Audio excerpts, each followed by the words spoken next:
Wake up! Wake up! Wake up! You're getting comfortable! Comfortability kills dreams!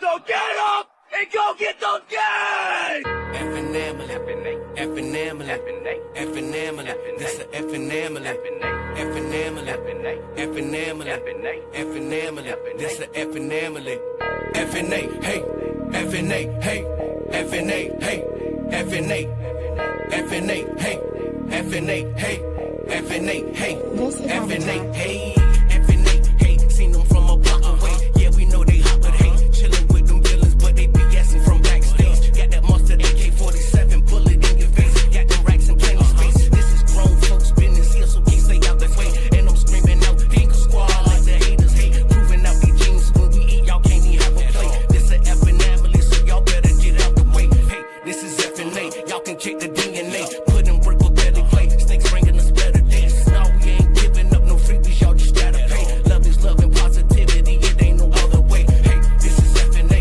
hey, this is effing A, hey, this is effing A, hey, this is effing A, hey, this is effing A, hey, this is effing A, hey, this is effing A, hey, this is effing A.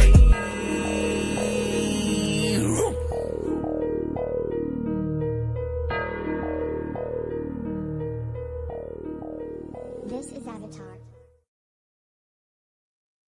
What is up, everybody? What up? I had to give you guys a glimpse of that new background that we just got. So shout out to Nick, Forever Kennedy, for getting that for us. And we got Tara from VooDoo Doll Royals backstage. But before we get to her, we gotta do, merch shout outs. S Reptilia, Lindwyrm Exotics. Bomb. Hopefully you caught us on Bomb Show on Wednesday on Instagram. 217. Amish Will. No, he's about that. Anchor Squad. Let the haters hate. So who we got in the building today? We got Mike Snyder Reptiles. What up, Mike? Got RWO Ken in the building. Oh shit, what up, Ken? Blue Zombie Vance. What up? Vance, what's up, Mike? Got Mike and Melissa in the house. Bam, what's happening?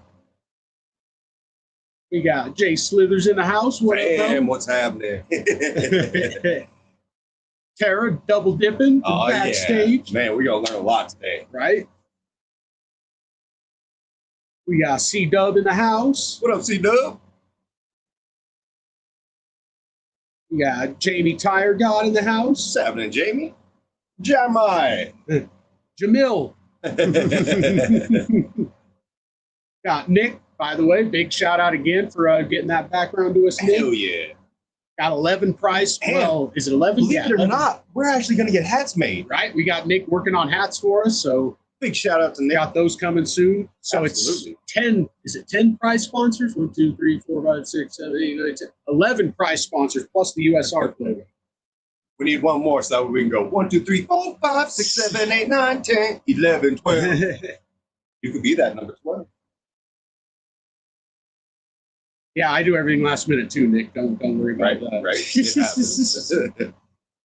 And studies have actually shown that's actually whenever people put more thought and stuff into it and yeah, it's actually a good thing. What up, Jay? Robinson Reptiles. What up, Jay? The newest member of the Patreon. What up, Clayton? Oh shit, what's up, Balls? Got his snakes in the mail this week. Hell yeah. We got Chicken Maine in the building. What up, Chicken Man? Brian in this mug. We got Jordan in the house. What up, Jordan? I mean, that just explains it all. Jamie Lasaw. Hurrah for Lasaw. Hell yeah. VooDoo Queen. Let's see. There's Dickie, the race car driver. I think he was race for driver. We got Mitzi in the house. What up, Mitzi? Good to see you. Mitzi! Always love to see you, Mitzi. Oh, and happy birthday tomorrow.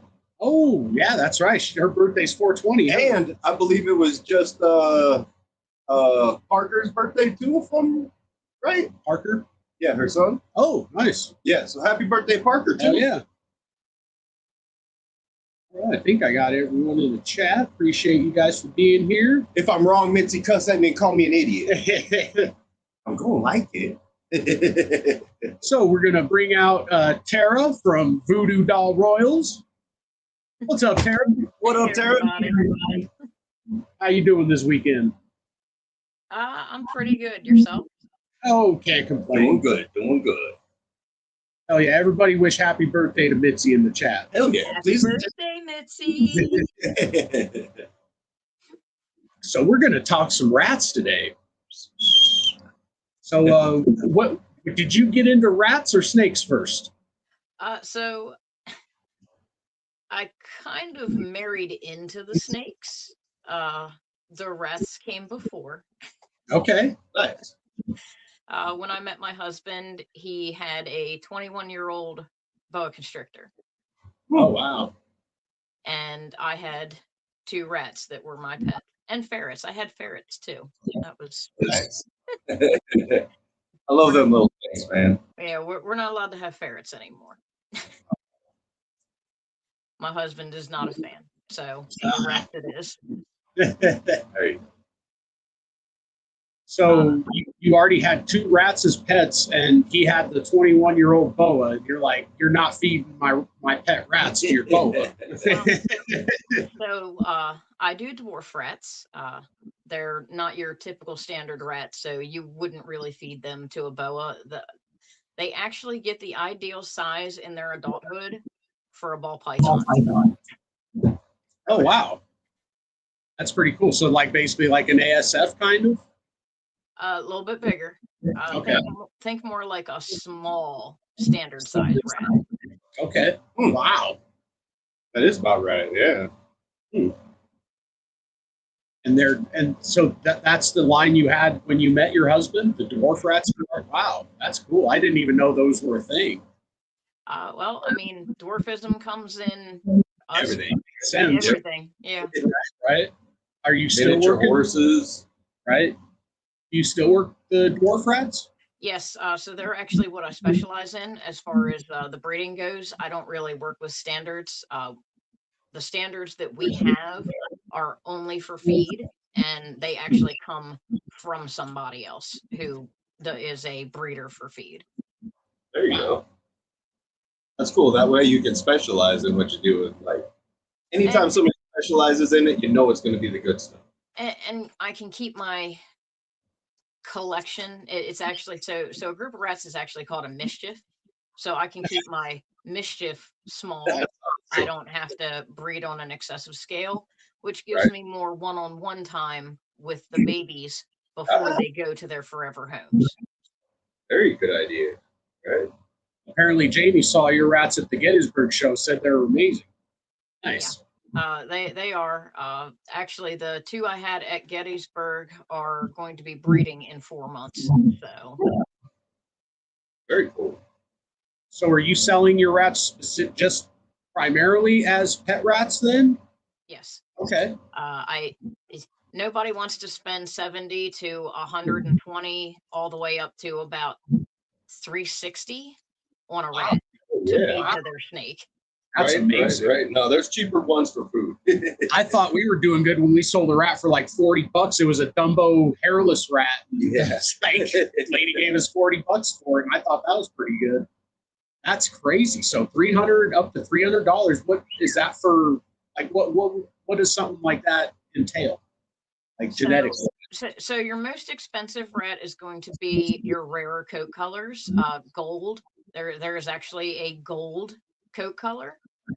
It is one of the rarer of the rat coat colors. It is not standardized by the American Fancy Rat and Mouse Association, but it is being worked. It came from a line of lab rats initially that they ended up deciding to get rid of, basically, because they just weren't at what they needed them to be as far as what they were working with testing on. And there was actually a lady out in California who went and picked them up, and she started breeding the line, and that is one of the most expensive color lines of rat currently. And that's cool too, because it comes from like a saving story, you know. So that like makes it even cooler to me. Yeah, there's actually a lot of really neat rat stories and things that are being done with rats that aren't necessarily done in a lab where it is hurting the rat or causing harm to the rat. They are using, currently they are over in Berlin, they are using African pouched rats and putting little backpacks with cameras and microphones on them and working on getting them to go into earthquake areas to find survivors that are buried under the rubble where dogs and humans cannot get. That is cool. I think I heard something about rats that can detect mines or something. Like, Yep. There are also rats that can detect certain types of tumors. oh wow, Right. I've seen that's that cool. too. That's really cool. Yeah, They're definitely So smart animals. they are very, very smart. If you go on YouTube, there's actually a video where scientists taught them to drive little mini cars. Wow. That's awesome. I want to put switches in mine. The rat switches and shit.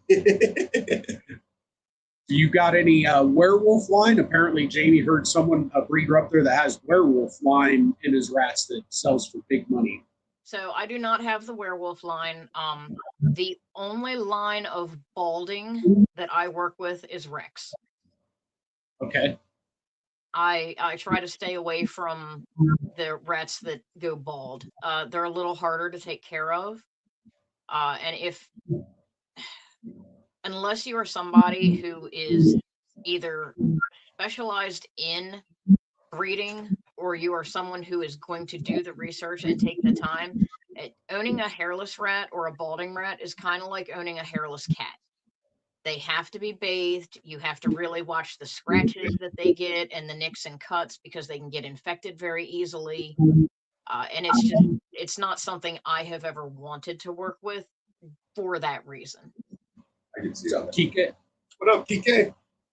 Hey, Kike. Yeah. So do they like need more humidity too, just to keep like their skin more moist? I guess basically. Well, you can do that, or you can do the bathing, just like how you would do a Rex cat.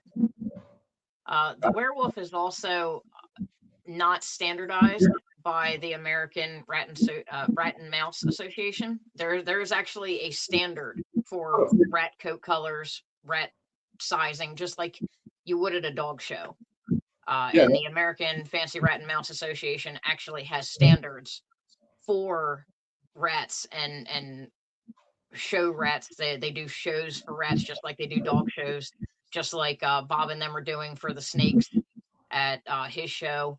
So it's very up and up. And the problem is the rat community is very close-minded when it comes to new things or people coming in that are new. It is very hard as a non-rat breeder to get people who are to give you rats to breed. A lot of people actually make you sign a contract when you buy their rats that say that you will not breed them, just like with a dog. Gotcha. That's exactly what that reminded me of. Some people that breed dogs do. Yeah, they are very finicky. Now, of course, just like with dogs, you have your backyard breeders, as they call them, where you have people who do breed rats and they go ahead and sell them to whoever. But when you are showing your rats, you can't do that because you can actually be removed from the show circuit for not upholding the standards. Gotcha. Wow. So where are these shows? Are they, and how often do they happen? So they happen quite a few times a year. They're mainly held out on the West Coast. There used to be, before COVID, there was actually one in PA that was held in either Philadelphia or Pittsburgh, and it was called Ratpalooza. There is another Ratapalooza, which is held out on the West Coast, not the same people. It was they're actually two different sets of people. But after COVID hit, they stopped doing the PA shows. I guess they were having a hard time getting with rats can get COVID, just like we can. Oh, wow. So rats can actually catch colds from us. So if you have a cold and you go into your rat room and you're sneezing all over your rats or snotting all over the place, you can actually make your rats sick. Okay. Oh, that's good to know. Right? But just like with that, COVID is the same thing. Rats can catch COVID just like we can. So there were a lot of places that would not allow people to do the rat shows any longer because they were worried about the enclosed space and then people mixed with rats and potential COVID spread. And so the only ones that are held currently are out on the West Coast. There's actually one coming up in Washington State in 2 months. I'm not going to it because that's just a little too far for me to go currently. But I was doing them when they were holding them in PA. Okay. I was just gonna say, how would you do that? Would you fly there or would you drive there? Like, so I have actually been to one. It was a few years ago. It was actually held out in California, and it was one of the bigger shows. And yeah, you actually have to fly, but you have to have somebody transport your rats out there unless you drive. gotcha. Rats are not allowed to fly. Huh. Okay. Yeah, I was wondering if you could if they would even allow them in the belly of the plane like you can with the dog and stuff like that, or Well, that they're a TSA hazard. If they were to get out, the destruction that they could cause on the plane. I can see that. So, Yeah. There are some planes that will do like lab rat flying, and they have to be in a very specific housing. They have to be zip tied, then they have to have locks on them. There's a very specific way that they do it when they do have to, and it's just so expensive it's not worth me doing it. Right. And obviously you can't ship rats like you can snakes and other reptiles and amphibians. So Right. when somebody pays $300 for a rat, either you're driving to them, they're driving to you, or you're using a pet carrier service where you pay somebody or they pay somebody to drive from your place where the rat is to whoever bought the rat. And that shit gets expensive too. Yeah, that could definitely get pricey. $300 rat on top of a $300 to $500 trip, depending on Usually it can be done for about $150 to $200, depending. Okay. There are a lot of people who do relays, where if they're going one way, they will actually pick up rats from different breeders that have been bought by people. Say if me and 6 other people decided that we were going to buy from rat people in Georgia, there is actually, the person will drive, they'll pick up all the rats from the Georgia breeders, and then they will drive all the way up here going down the coast and stopping at each stop to drop the rats off. And basically what you would do is you would collaborate all of that, and then all the people buying rats would pitch in a certain amount of money to pay for the gas, the time, and all that to get up here. Nice. That would be That's awesome. good. 'Cause then it takes a little bit. It's a good community. It's just a very tight knit community, and they are very, very finicky and picky about. Most of my rat breeder friends do not know that I actually do snakes. If they did, I would be shunned. I would have all kinds of issues, and it's just not something I want to deal with. Yeah. Gotcha. So a lot of the bigger breeders of rats that and dwarf, I mainly work dwarf. So, and then that comes with a whole nother set of restrictions and stipulations, the dwarf versus the standard, and Wow. it's a lot. It's a lot. It sounds like it. Jamie wanted to know, can rats pass COVID or, stuff like that on to us if we can pass it on to them? So it's possible. Rats actually burn, or rats and ferrets burn through illnesses, like common illnesses, a lot faster than we do because their body temperature runs faster because of their metabolism and how they metabolize things. So it can happen. Yes, it absolutely can. Technically, your dog can give you COVID. Huh, okay. They actually have COVID shots for dogs.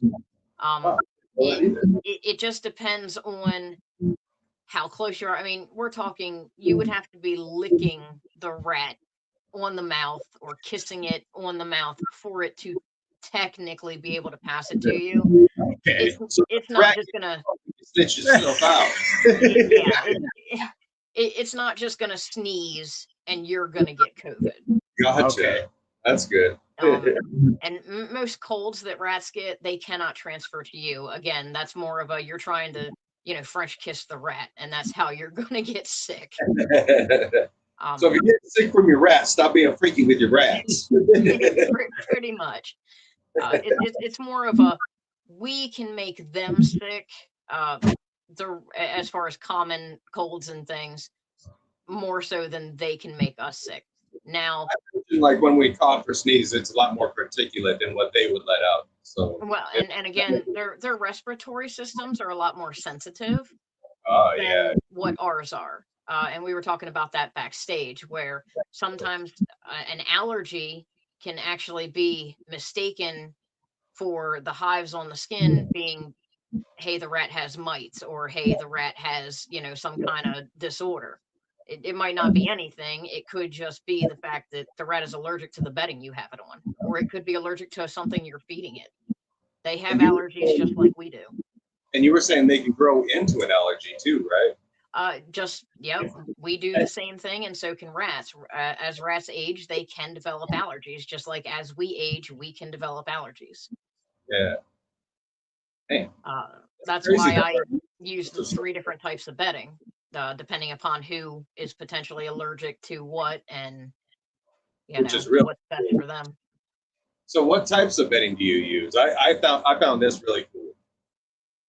Okay, so the first type of bedding I use is this. It is actually hemp bedding. Oh, hold on, let me get you. Hemp bird. Okay.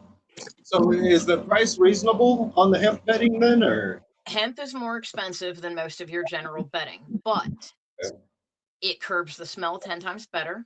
It is actually 8 times more absorbent than your aspen. Wow. And you use less of it compared to what you have to use of aspen, pine, cedar, whatever you're using. So it kind of ends up being about the same price. It balances out. Yes, it balances out. With, I don't do this, but I will put this out there. With the hemp bedding, I have, at one point in time when we went on vacation, the rats didn't get changed for 2 weeks. They got fed, they got watered, but my son was not going to clean out their poop and stuff. So we came home and you still barely smelled that there was rats in here. And that was after 2 weeks with the hemp bedding. We do also use the sweet PDZ on the bottom before we put the hemp down. How much of that do you use?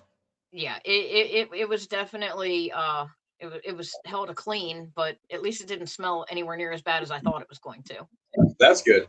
How much of that PDZ do you use on the bottom? It's just called a sweet PDZ. You can get it at Tractor Supply. It's basically for horse stalls is what they normally use it for. And but I'm just saying, do you just put enough in there to cover the bottom, or how do you put a layer in there? Like how much do you put in there? I use a 1/4 of a cup scoop, and then I just kind of shake it over the bottom of the bin tote. I have actual cages. I only time I really use bins and totes is for females that are giving birth. Obviously, you don't want babies slipping through bars and getting caught, and that's a horrific thing. Yeah, I see that. So I just sprinkle it along the bottom, and then I put the bedding. Hey, Nick. What up, Garden State? What up, Garden State?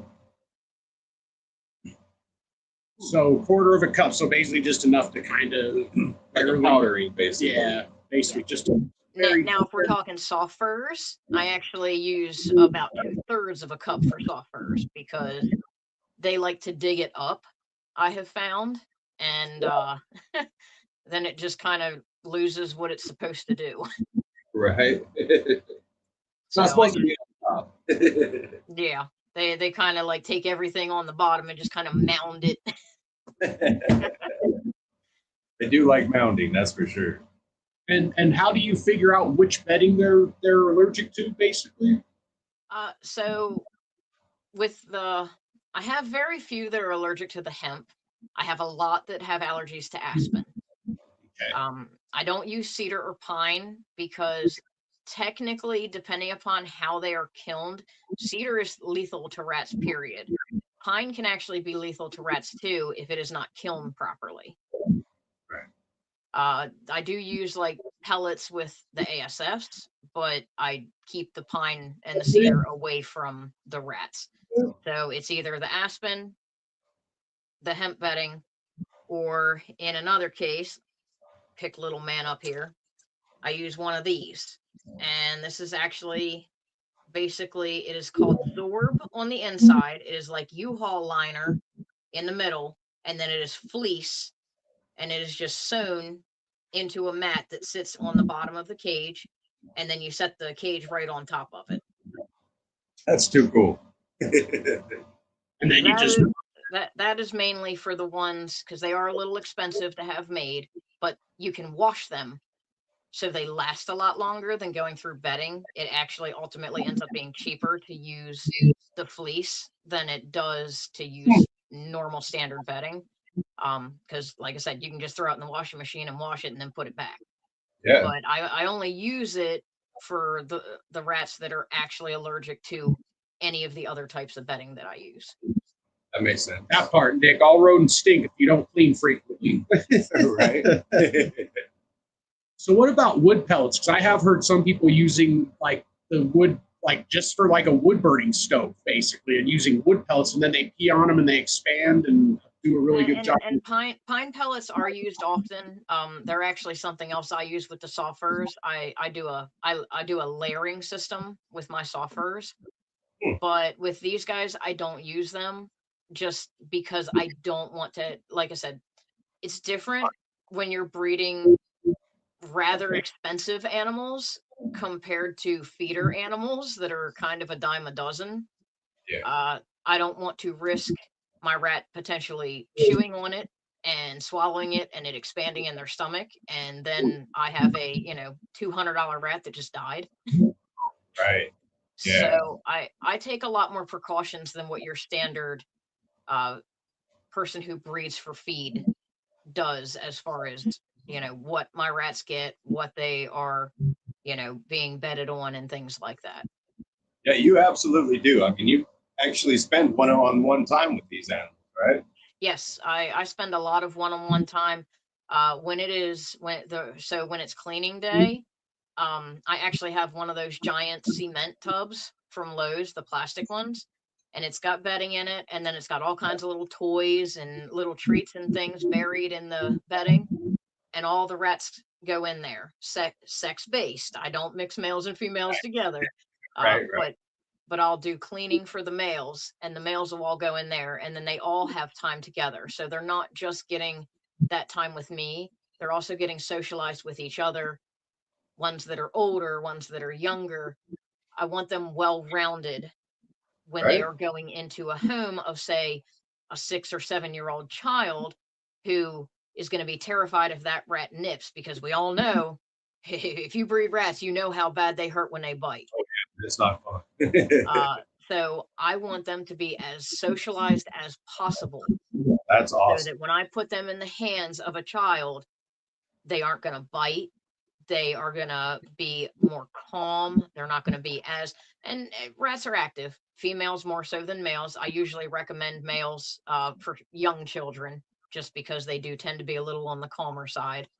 But I want to make sure that, when I sell a pet rat, it's a pet rat. That's awesome. So do we want to go over some interesting things that you guys as feeders can do to minimize the damage your rats are causing to water lines, tubs, things like that? Definitely. Yeah. Because I hear that a lot from a lot of the feeder breeders is, the rats, the soft furs, they're chewing up the side of my tub. They're chewing the water lines. They're wreaking havoc, eating each other. So there are actually some cheap things that you guys, as feeder breeders, can do to minimize your rats causing such a ruckus. Hell yeah, lay it on me. Right? One of the cheapest, most fun things you can do for your rats or your suffers, because your suffers will love this too. Get yourself a paper towel tube or one of the tubes from your toilet paper. We actually do that. Yeah. Well, here's the kicker. Pinch and fold the side like this. Huh. Okay.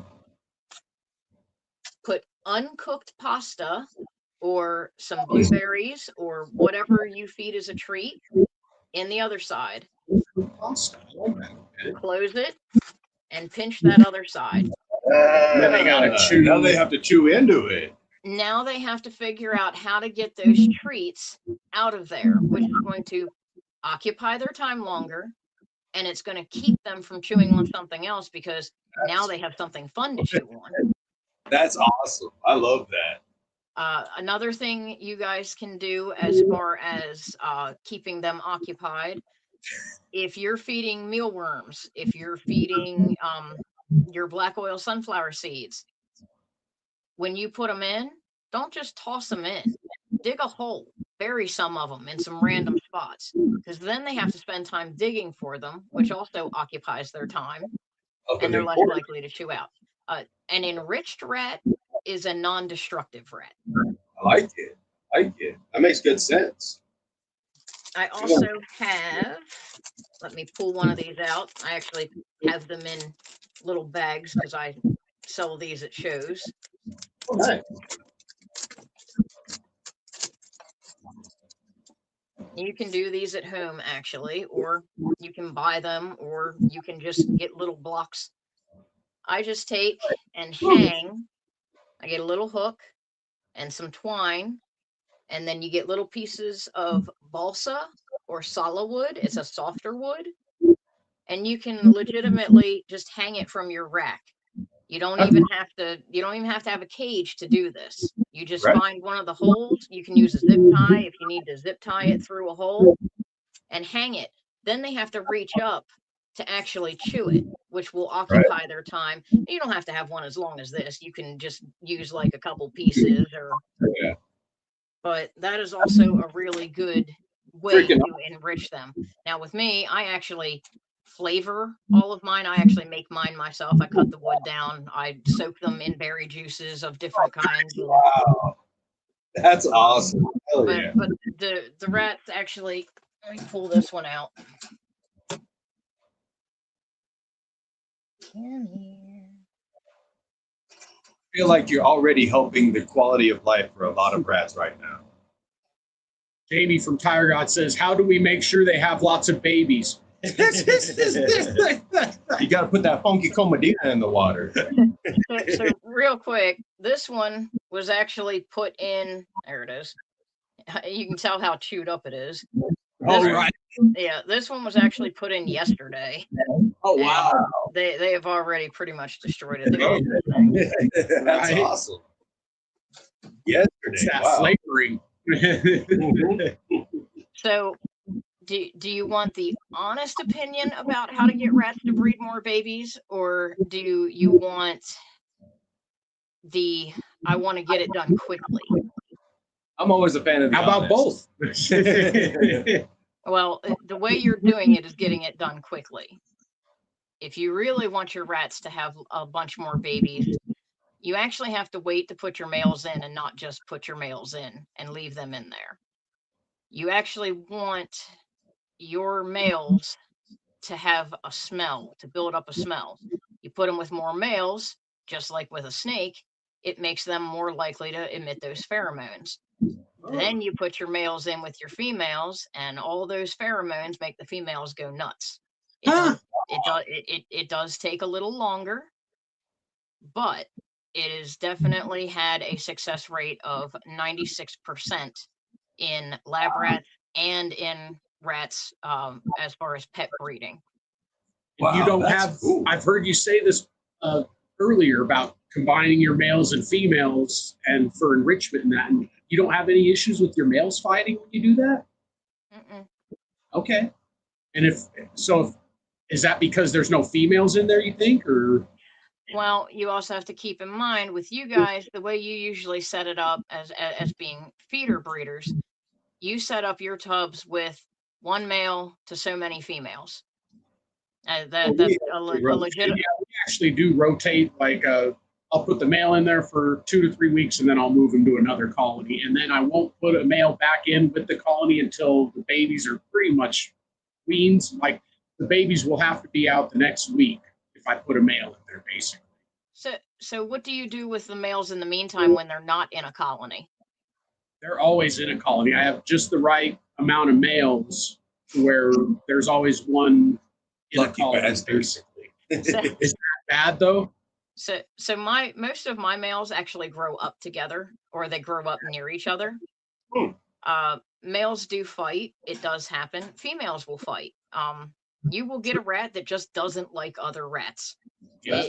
It will hate every rat that you put it with, or every rat around. I actually had a male that would kill any rat that was put in with him. He got fed to one of the snakes. We did not keep him around. He was very mean. He was very temperamental, and I just didn't want that. Well, and that could be passed down genetic wise, right? Like if a rat has, that's yes, it can. Get rid of. It's the same thing with soft furs that like to just destroy and shred their food and leave it in piles in the bottom. Used to have a lot of those. Yeah, you got to call that out. You can't let those continue to procreate. You want to nip that in the butt, otherwise every single generation will do it. I agree. Eggs are a very, very good way. Hard-boiled eggs, scrambled eggs. Eggs in general are a good way for the females to get the nutrition they need. The better nutrished your females are, the more babies they're going to have for you, and the healthier those babies are going to be. Makes sense. Good. Yeah, rotating your males would help, and it sounds like actually giving your males a break and putting them in with other males too. Have a little bachelor pad. Yeah, basically, like that's interesting. You're definitely learning. But you definitely have to keep an eye, because males that have never been with other males before will fight. Right. That is right. You have to bring it up like this, like you were saying. You raise your males together, so yep. I'm gonna do that next time. I'm gonna get ready just to start hold off back. with the babies that you're gonna have be the next breeder males. Bring them up, bring them up, like a cool. bachelor pad, like you were yeah. saying. Yeah, I like that. It's only one bin that's being taken up for that. So. That's a great idea, right? And we're gonna bust a myth in the mouth at the moment. All right. There is a myth that says rats cannot have chocolate. I've heard citrus too. Yeah, I have heard citrus. Male rats. There is also a myth that says that male rats cannot have citrus. The study first off, we'll cover the citrus. Okay. The study that was done, and let me get, it's a big word, so I actually have you're better than me. I'm like, I don't know, it's some word. It's like fucking 14 feet long. It is called D-limonene. That is what is in the peel of the citrus fruit that causes issues in male rats. Now, here's the kicker.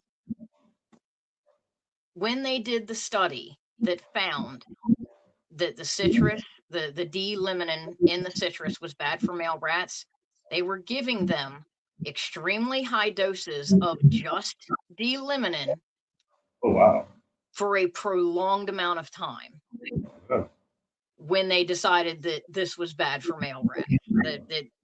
One of the biggest problems is it is super duper hard to find information, real tangible information about what rats can and can't have. Especially if the rat breeders are so tight-lipped. And a lot of stuff is based off of, oh, the scientist said that, or oh, this person said that. Gotcha. But when you're looking at it from a scientific point of view, as far as what the scientists are saying, these people for the majority of the tests that they're doing, they're running prolonged high dosage tests to see what exactly how much this does. Hey, let's give them this much consistently and see what it does. Technically they can have citrus. They cannot have the peel. I wouldn't recommend feeding it to them consistently. Obviously, we want to do a little bit of mango or a little bit of like an orange without the peel. But the amount of D-limonene that is in the peel that could actually transfer to the fruit itself that you're giving to the rat is so minute that it's actually not going to cause problems. That's cool. Okay. So, good to know. Yep. Now, myth number 2, the chocolate. Yeah. That comes from the whole dogs can't have chocolate. Just because a dog can't have it doesn't mean that other animals can't have it. Right. A rat's digestive system is actually very closely linked to ours, as is a ferret's.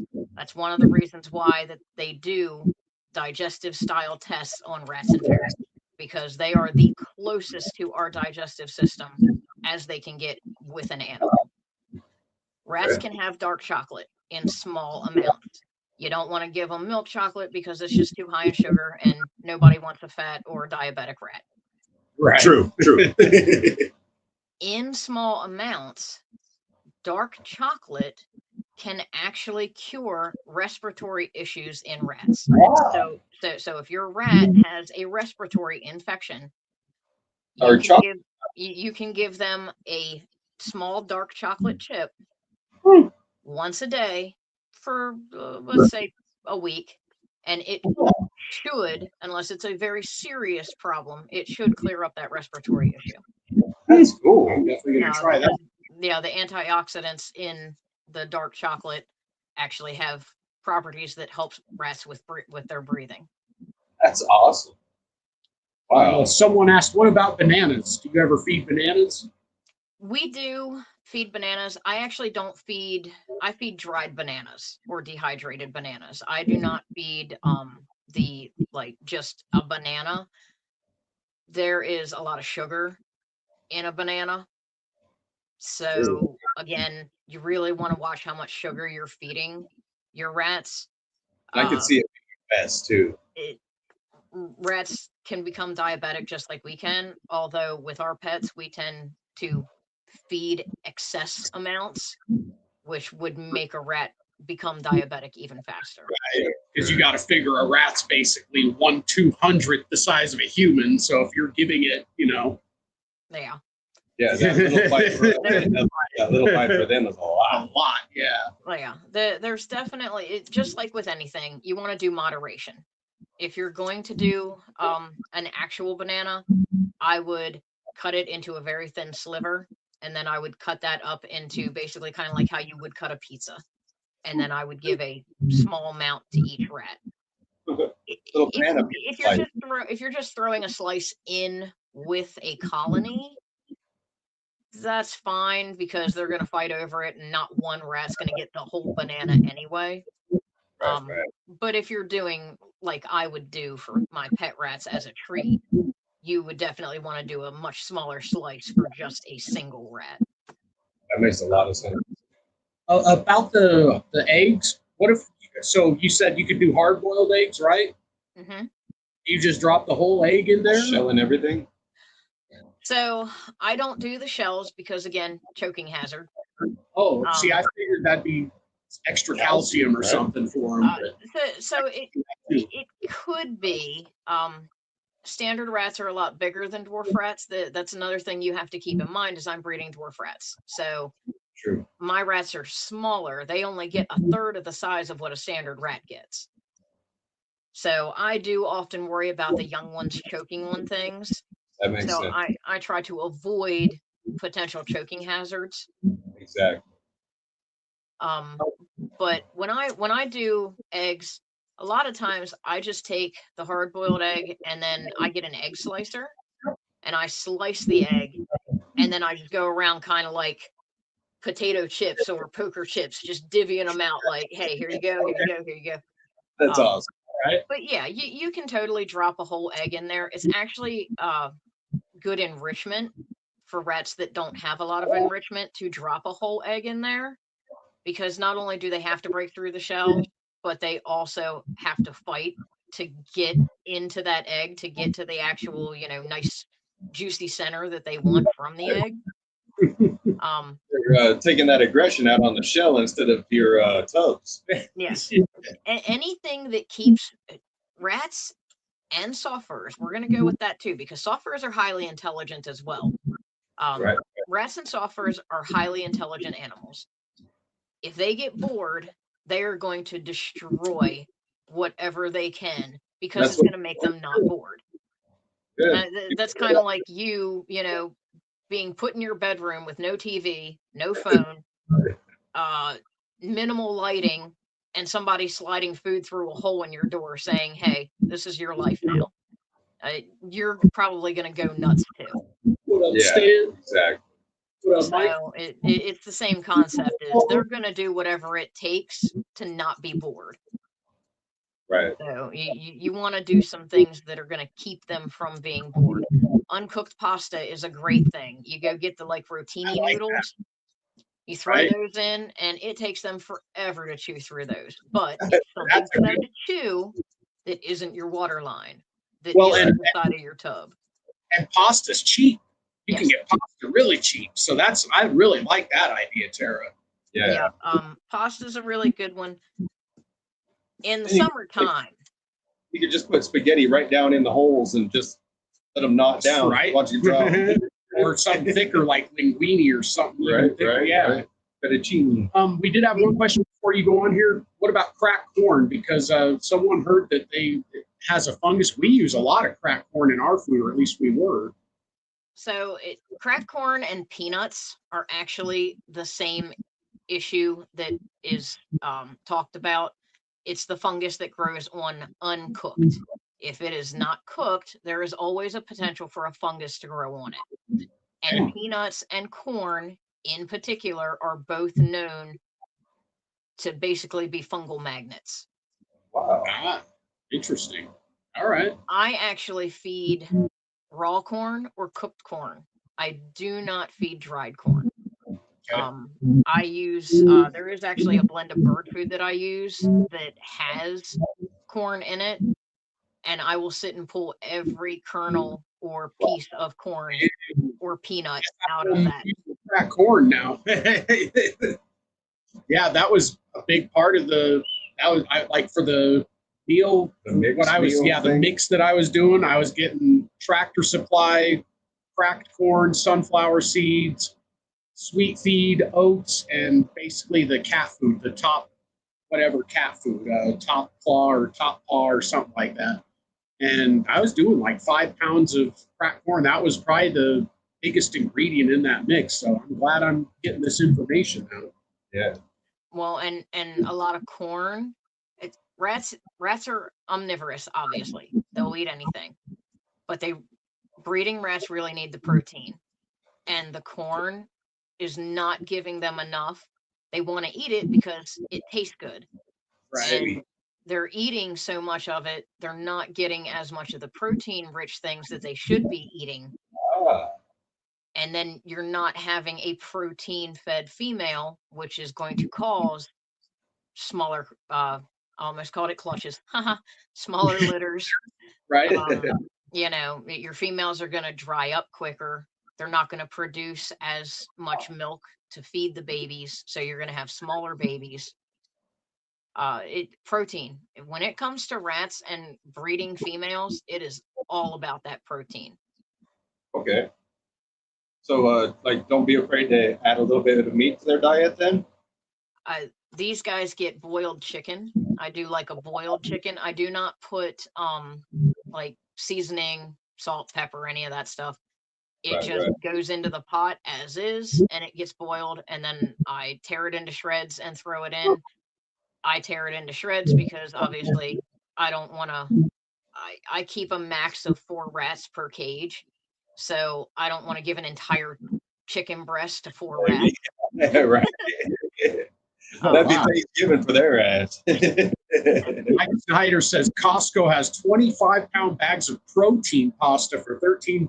Yep. And there you go. Pasta is great for them. Don't cook it. It has to be uncooked pasta. You don't want to give them cooked pasta.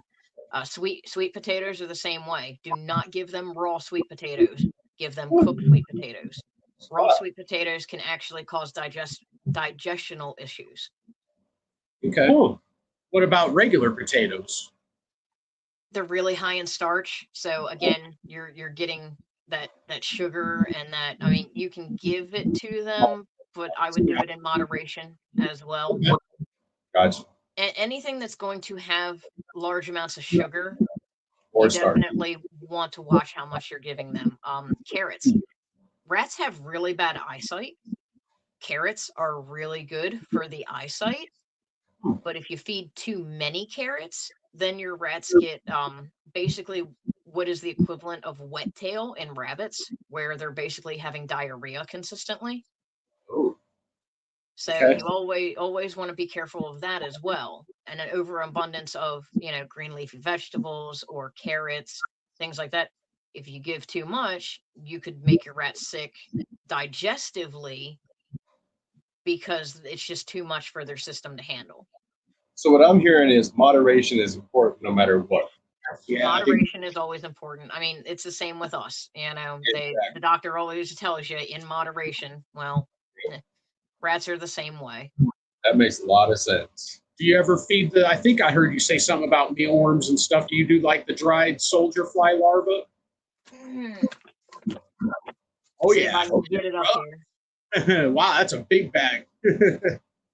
Now, I use the scratch and peck feeds, and they're actually already dried grubs.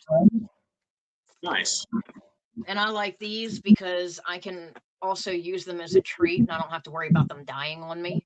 So I can get, that is actually a small bag compared to the box I have I have a box that I got in that has it's nothing but a box of grubs. It's actually what it's called on the side. It says box O grubs. That's funny. But I do a lot of that, but it makes it easier because with them, when they're dried, I can just pick them up, hold them in my finger, and then treat. That's awesome. There's a lot of fun things that you can actually do with rats. They're fun to watch. They're fun to handle. Even a lot of whether it be feeder breeders or pet keepers, they get attached to them sometimes because you got that one rat that's super sweet and it's hey, I really like this one. It climbs on my hand and Right. They're very affectionate. Very social. If you do keep them as pets, it's always recommended to keep at least 3 because they will actually get depressed when their cage mates die. And it can cause them to go into a depression and stop eating and stop drinking, and then eventually they pass away as well. I was just going to say, I've noticed it seems like if I lose one in a colony, a lot of times I'll lose another one or two, the whole colony within a few months. So that definitely makes sense. It is actually a group depression where they get very attached to each other. And when one passes away, it is devastating to the rest of them. So it does happen. They're very smart. They're very empathic animals. They have empathy. You might not think it's a rat. They are a very empathic animal. Their feelings and their bonding and their connections are very strong, whether it be with their human, their cage mates. It's basically like losing a piece of their own self when one of them dies or is removed. That's cool, man. I mean, it's crazy. That sucks, but it's cool that that's very humanistic to me. That's pretty cool, man. It is. I really do enjoy my rats. They're definitely, a big part of my life. The snakes are a big part of my life too, but the rats, they'll sit on the couch with me, whereas the snakes will sit on the couch with me and kind of just sit there. Rats will actually interact with me. Right. Is that a dwarf rat right there on your shoulder? Yeah, this is a little. This guy's about 2 months old. You should have went, oh, wait, where? What? Oh, wow. So is that the gold color, or is that just like a tannish brown? So he is actually once he gets bigger, he'll be chocolate. Wow. He'll actually darken up a bit, and they start out generally very light as babies. And if you've kept rats, you've seen before how if they're not like a black or an agouti, which is a brown, they'll start out light and then they kind of darken up as they get bigger. Right.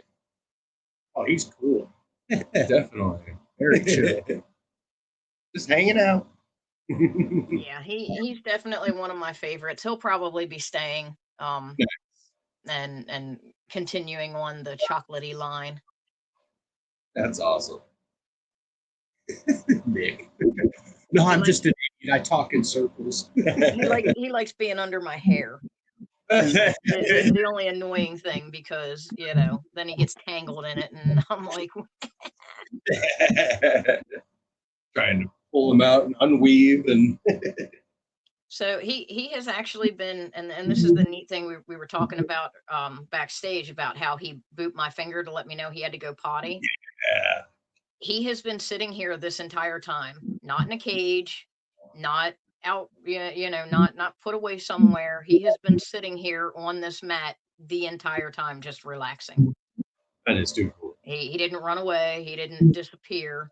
And that is why I work with them, because you can actually get them to the point where I had one of my first dwarves that I bred.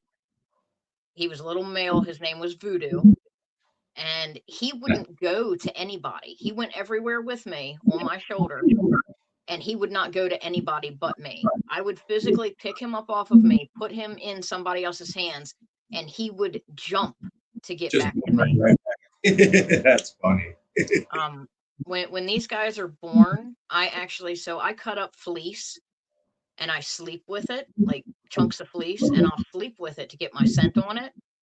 And then I cut it into little strips and throw it in the nest with mom when she has the babies, so that they not only learn mom's scent, but they learn my scent right off the bat. Yeah, awesome. And I refresh that on a weekly basis consistently with my scent. I read to them. I'll actually go into the room. I actually have a lot of them in the living room here with me, but I will read to them so they get used to my voice. I have a little pouch that I carry the babies around in while I'm doing like vacuuming or dishes or whatnot. And it's just like with a sugar glider, because you do the same thing with a sugar glider. To bond a sugar glider to you, it'll bond a rat to you just as quickly. That's cool. I knew they were smart, but I didn't even think about a lot of these things. Like, oh, that is cool. I like that. Yeah, they definitely make really neat pets, and they're becoming a very popular pet for people who can't have dogs or cats because they live in apartments or, their parents don't like a dog or a cat. They are becoming a very popular pet to have. And it makes sense. One with fur. Right. And they are so smart and sociable that it does make sense that they would think that. That makes real good sense. Huh. They're definitely great.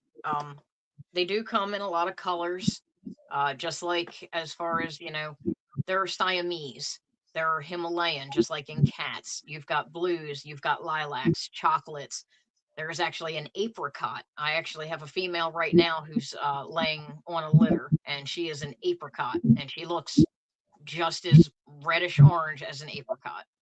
Wow. So there are a lot of different colors. There are a lot of different markings. As far as your nakeds, we were talking about nakeds. A true naked rat does not have whiskers. If your naked rat has whiskers, it is not a true naked rat. Gotcha. It is a line of either the double Rex or the werewolf that has just lost all of its fur. Gotcha. That makes sense. True naked rats do not have whiskers. When they say naked, they mean naked. There is nothing there. That's crazy. I didn't know that.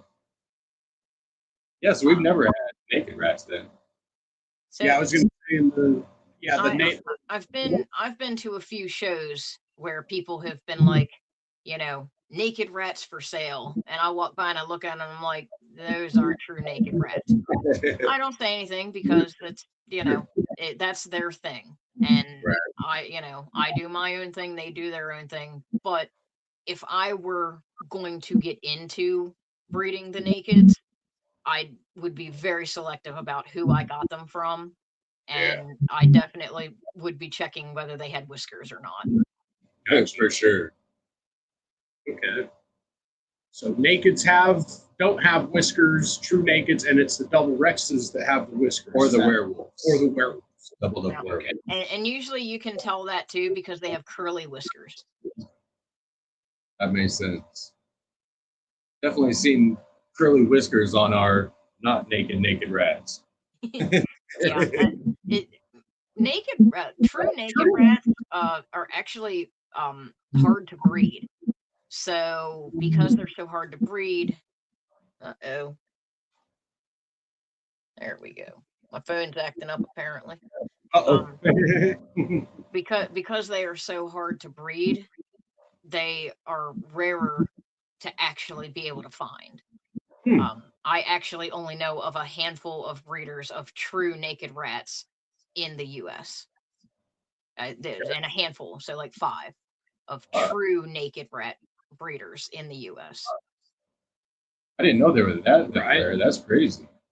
They with the females, how we were talking about how the females, they don't produce milk.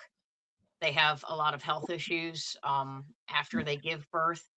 So it's a lot harder to keep them alive. It's a lot harder to breed them, which makes them more of a commodity.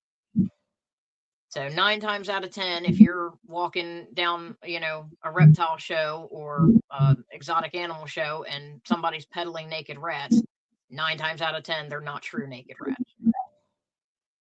Now we know, right? And you know what to look for. Right? I'm sorry if I am boring anybody who's not interested in rats. No. This has been awesome. I think that everybody could use a little rat I was just talk. looking for more questions and stuff in the chats here, seeing if anyone had any questions for you. I saw earlier someone said they fed cabbage, carrots, and something else. Is cabbage all right? Yep, cabbage should be fine. Again, moderation. Right. Spinach, I give mine spinach. They get pretty much, I eat a lot of fruits and vegetables more so than I eat meat. I do eat a lot of eggs, which is obviously why they get eggs, but they eat what I eat. If I have leftovers after I get done, clipping off like broccoli, or if I'm taking the skin off of cucumbers, they get the cucumber skin. They get whatever I have left over that I didn't eat, or that it doesn't go to waste. It goes to the rats. That's awesome. That makes good sense. Yeah, we're gonna have to start incorporating that more. Oh yeah. And you'll see your rats get their coats will be softer. They'll be shinier. They'll be happier, which means that they'll be giving you more babies because they're going to be less stressed. Stress will also cause rats to not breed. So the more stressed out your rats are, the females aren't going to breed. They'll just keep shoving that male away with their. They do this thing with their foot where they basically put their foot on their face, and it's basically like talk to the hand, but it's talk to the foot, and then they just push them away. They're like, nope, you're not getting any today.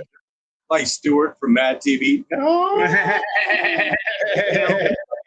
So and if the females are stressed, they will not breed. It doesn't matter if they're coming into heat, they'll leave heat immediately if they're stressed out.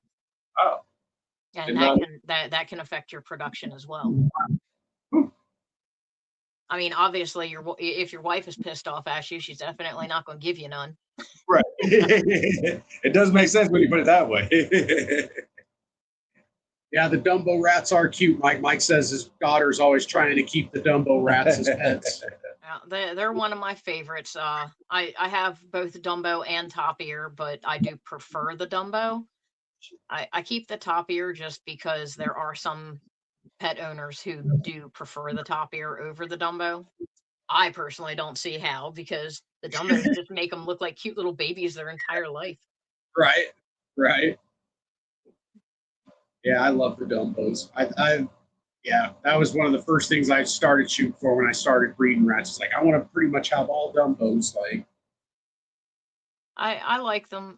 And then with the dwarf rats actually live longer and have less health issues than standard rats. wow. Dwarf rats almost never get tumors. Huh, Like really? it is a rarity for them to get tumors. They are hardier. They are more active. You would think smaller rat, smaller cage. They actually require a rather large sized cage for such a small animal because they are super duper active, especially the females. Oh, that's cool. And rats like clutter. So if you're finding that your rats aren't breeding, clutter up those, get paper towel, pieces of paper towel, break up like paper bags, like rip up some paper bags, shred it up, throw all that in there, and it will actually calm them because it is so cluttered. We don't like clutter, but the more cluttered you give them, the happier they're going to be. I've seen a lot of people giving them like old cereal boxes, and they just love that. Yep.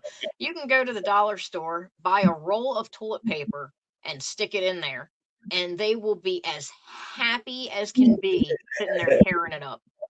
Oh, I'm sure. I'm sure. Like, Yeah, so if you have viewers, just give them a little TV. Yeah, it doesn't take, an entire wallet or paycheck to make rats happy. All it Right. takes is a few small adjustments to what you're already doing.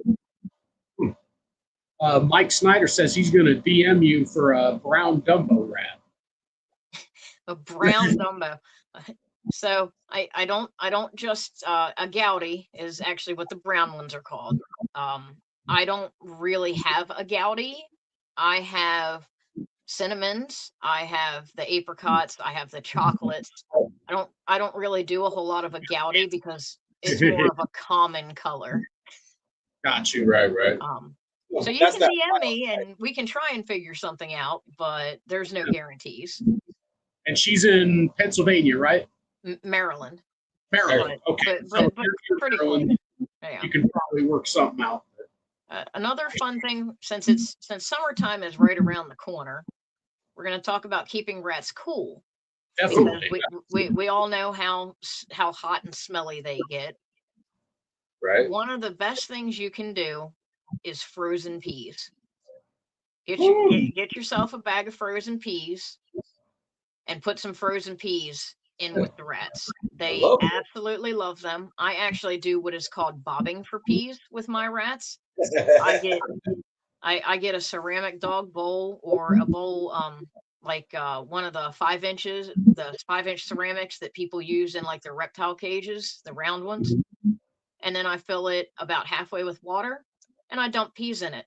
And the rats will actually dunk each other in the water while they're trying to dunk for peas. It is the most amusing thing you have ever seen when you let rats go bobbing for peas. That's funny. I'm gonna have to do that. You're gonna have to try that, right? Well, it keeps them entertained. It keeps them cool. Another thing you can do is if you have a blender or even if you just use a plastic bag with your hand, mash up some blueberries or raspberries, different types of fruits, and put them in ice cube trays, and then let them harden, and then give those to your rats. Because while they're licking it and chewing it, not only are they getting a nutritious treat, but they are also cooling off. Right. And they're not chewing up your shit. Yep. It's all about the not chewing up your shit. Right? Exactly. I have last time I had a chew out was 10 years ago. Wow. Hell yeah.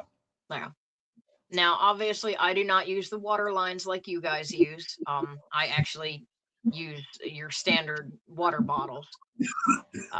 But even the plastic water bottles, they don't chew them.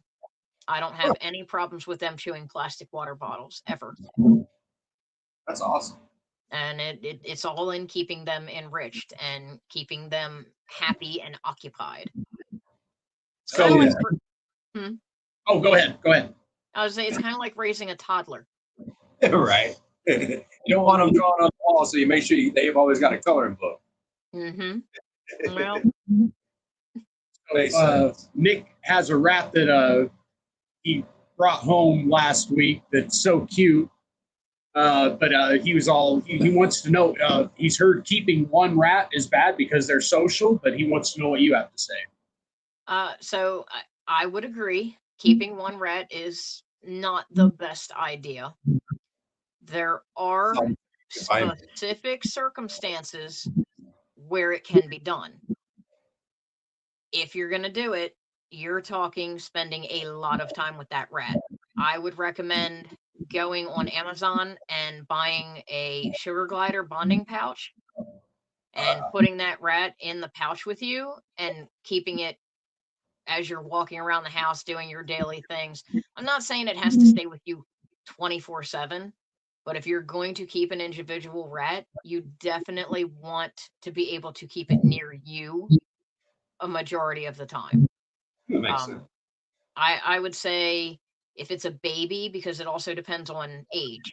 If it's an older rat, it's probably not going to do as well as if it were a baby. Baby rats, just like children, learn and bond quicker and better than what an adult rat who is already set in its ways will. Yeah, they get used to their environment quicker. Mm-hmm. They do, and they're very companionable.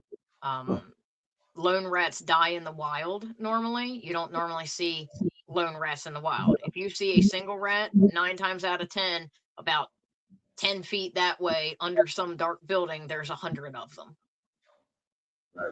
They do not do well alone at all. Not in the wild, not in captivity. They really do need a companion. Makes sense. Yep, definitely communal animals. Yeah, got the big old brains. You got to have a buddy. Another thing you can feed them is Cheerios. They really like Cheerios, and Cheerios are really good for them. Oh yeah. So I was thinking about that with the uncooked pasta. That is also something you can do, as well as the uncooked pasta. Is the honey Cheerios. Moderation, but they really like anything with honey on them. Oh, I bet.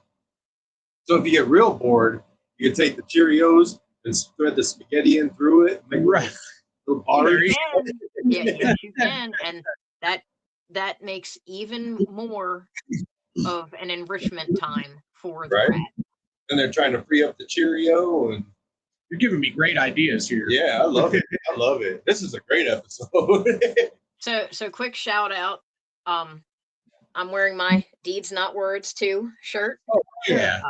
So again, show that off. Nice. Hell yeah. Very cool.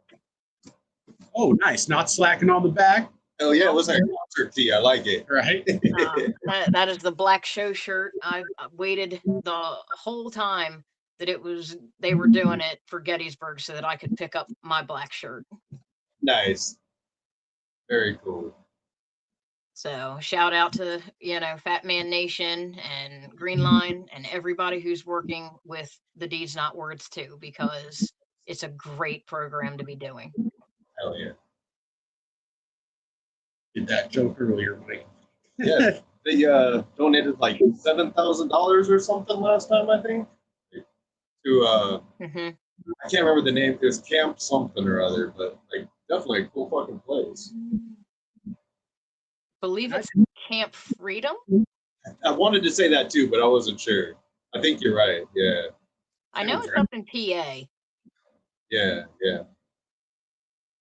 And I didn't even know about the whole sugar glider thing you just mentioned, the bonding pouch or what was it? It's called a bonding pouch. It is a sugar glider bonding pouch. You can get them on Amazon. You can get them on Etsy. You could technically hit me up and I can make one. Nice. Yep, freedom. And if she makes you one, give her a good price for it. They're usually between $15 and $20 a piece, depending upon what kind you want. The summertime mesh ones are a little more expensive because obviously the mesh is a little bit more expensive, but Makes sense.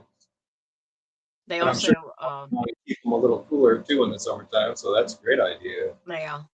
there's also people out there who make scarves for the winter time that have a little pouch that you just it's in the scarf and you just unzip it and stick them in there and then zip it back up, and it's got a couple little rivet holes for them to be able to breathe. Right? Just every once in a while, check on them, see some little whiskers pointing out. Yeah, they're a lot of fun, and there's a lot of neat things you can do with them. There's actually one of the ladies that I follow. She does tricks with her rats. She teaches her rats to, play basketball with on little basketball courts that she makes up, and all kinds of neat stuff. There's another lady that her rats do paintings, and then she sells the paintings. Wow. That's a good idea. Mm-hmm. They're a lot of fun, and there's a lot of things that you can do with them. And if you get into breeding the right kinds and you get the right connections, you can make money off of them. It's actually been a saving grace for us. A lot of places with us doing ball pythons as well. A lot of places, if you only do ball pythons, they won't let you in. And I don't want to say it as in like, oh, it's the cool guys club, but a lot of places they already have enough ball pythons, which is fair. Python guys are too cool that they can't have too many of us in the show. So it actually helps us a great deal to have the dwarf rats, because there aren't very many other people out there offering pet dwarf rats. You do have a lot of people that are like, oh, I have these feeder rats and they look, neat colors, so I'm going to sell them as pets. But they're not as tame. They're not as used to being in a cage and actually exercising, going up and down and things like that. So that you buy that, and then it gets stuck in a hole and it just kind of sits there in the corner shaking like, oh. Right. So it gives us a little bit of an advantage to have not only the scaly end, but the furry end as well. Wow. That's awesome. Oh, yeah. It gets us a little bit of a leg up on just other ball python breeders who aren't already in the show. Definitely. Well, we're going to start running races. You're free to stay on, Tara, and keep talking rats. And we're going to throw, if anyone in the chat has any questions, please throw them up there. Mm-hmm. Yep. If you have questions, feel free to ask. I will answer them. I am so used to doing these things, I don't think about them. Exactly. It's all second nature. Yeah, it's so second nature that it isn't really thought to, hey, bring up this, or hey, bring up that. Right. It's you just won't even be paying attention, and this hand will be doing it. Oh shit! I guess I'm doing it already. Yeah, it's just there were just certain things that I have picked up on from hearing people who breed for feed talk and say, hey, I've had this problem, or hey, they're not doing as well with this. And so I'll write down, hey, that's a good idea. I could probably say something about this because this works for me. Absolutely. So just getting some help out there to, de-stress and improve your guys', rat production. I appreciate the hell out of it. And I'm sure our rats are going to appreciate it too. So we got a question from Cody. Says, I originally started out with pet rats and breeding, and they would have a designated defecating area. My feeders now don't do that. What breeds are good with that? And I know just from experience, ASF seem like they like to go in the same spot over and over. I don't know. Have you found that with regular rats? Do any like to do that? I've heard of like putting a rock in there too. Yeah. So regular rats are actually fairly clean. You can actually litter train rats. You can get a small litter box and you can litter train rats. It does take some effort. So my recommendation would be, if there is a specific spot that you want them to go, you're going to have to pick up the poop and keep putting it in that spot for at least 2 to 3 weeks. Anytime you see poop in there, pick it up and put it in a specific spot.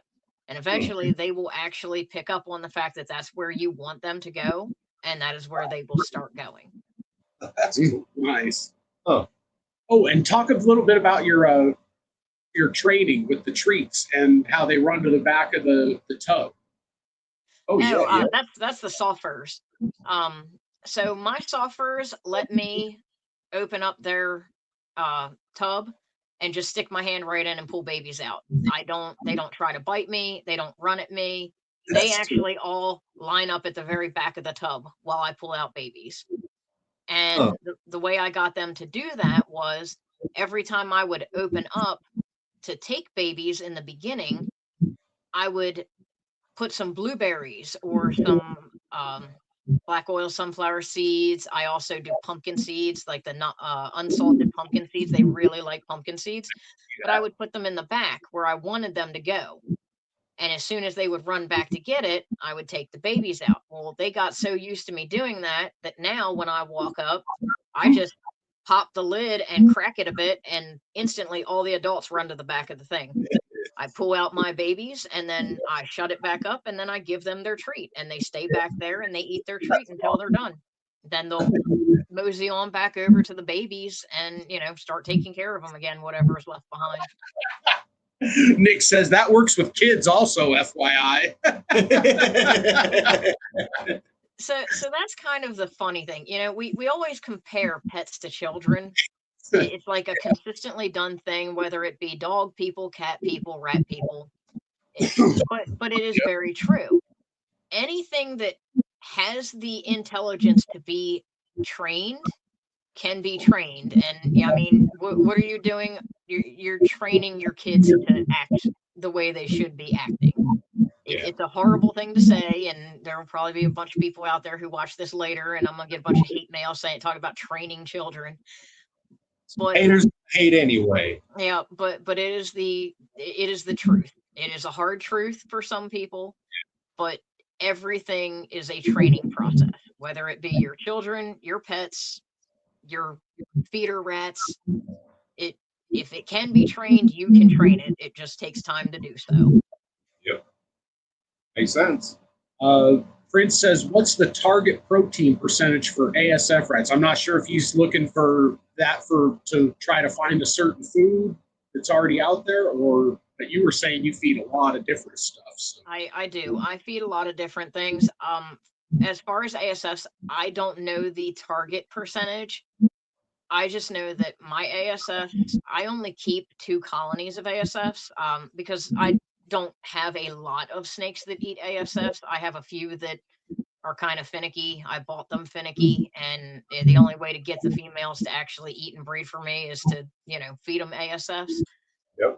But with the 2 colonies that I have, I just feed them, like I said, a lot of eggs. I would say probably about, let's go with like 85% of their diet is protein. Okay. Wow. On a consistent basis. They get a lot of protein, a lot of eggs. They get a lot of the mealworms. I just keep the protein high. I do, like I said, I filter out a lot of that byproduct, cornmeal, alfalfa, hulls. Okay. Hay, any type of hay is not good for rats or ASFs at all. Unless it's the seeds. The seeds are the only part. I heard Timothy grass was good for him. Is that a myth then? Timothy hay is bad for them. Yes. Okay. Again, there is a set difference.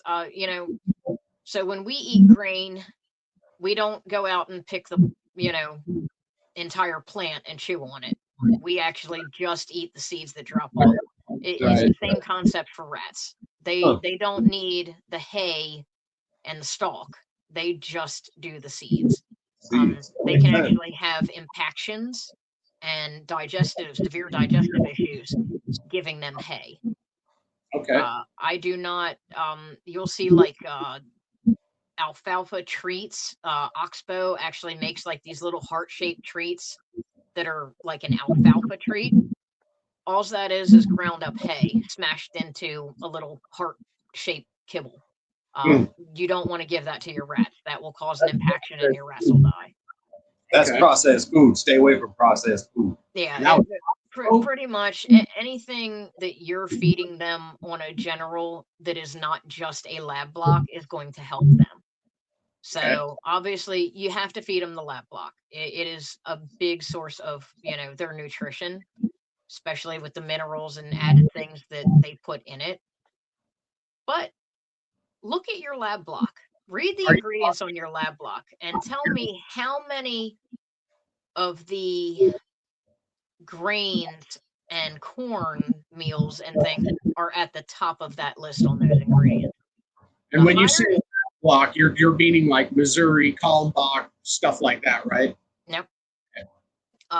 So Kalmbach, actually, we actually, my company that I work for knows the Kalmbach people. We actually designed the system that they use inside their warehouse to do their orders, their ordering system.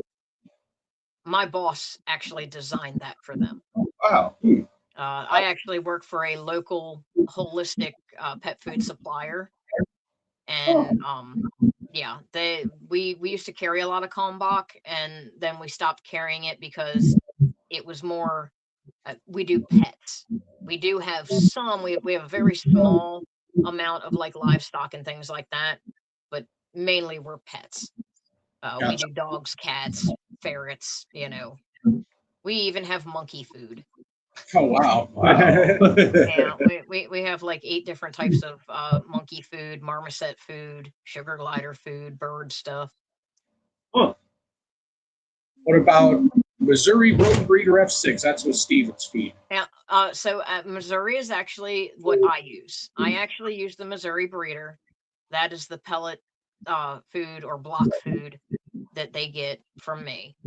I usually only give them, I want to say about 2 cups per cage per day is what they get. And normally I give that to them in the evening so that they have something to basically eat overnight. A lot of times I will give them their eggs. The way I have it set up, I did this for you guys earlier. I'll do it for them so they can see the cage.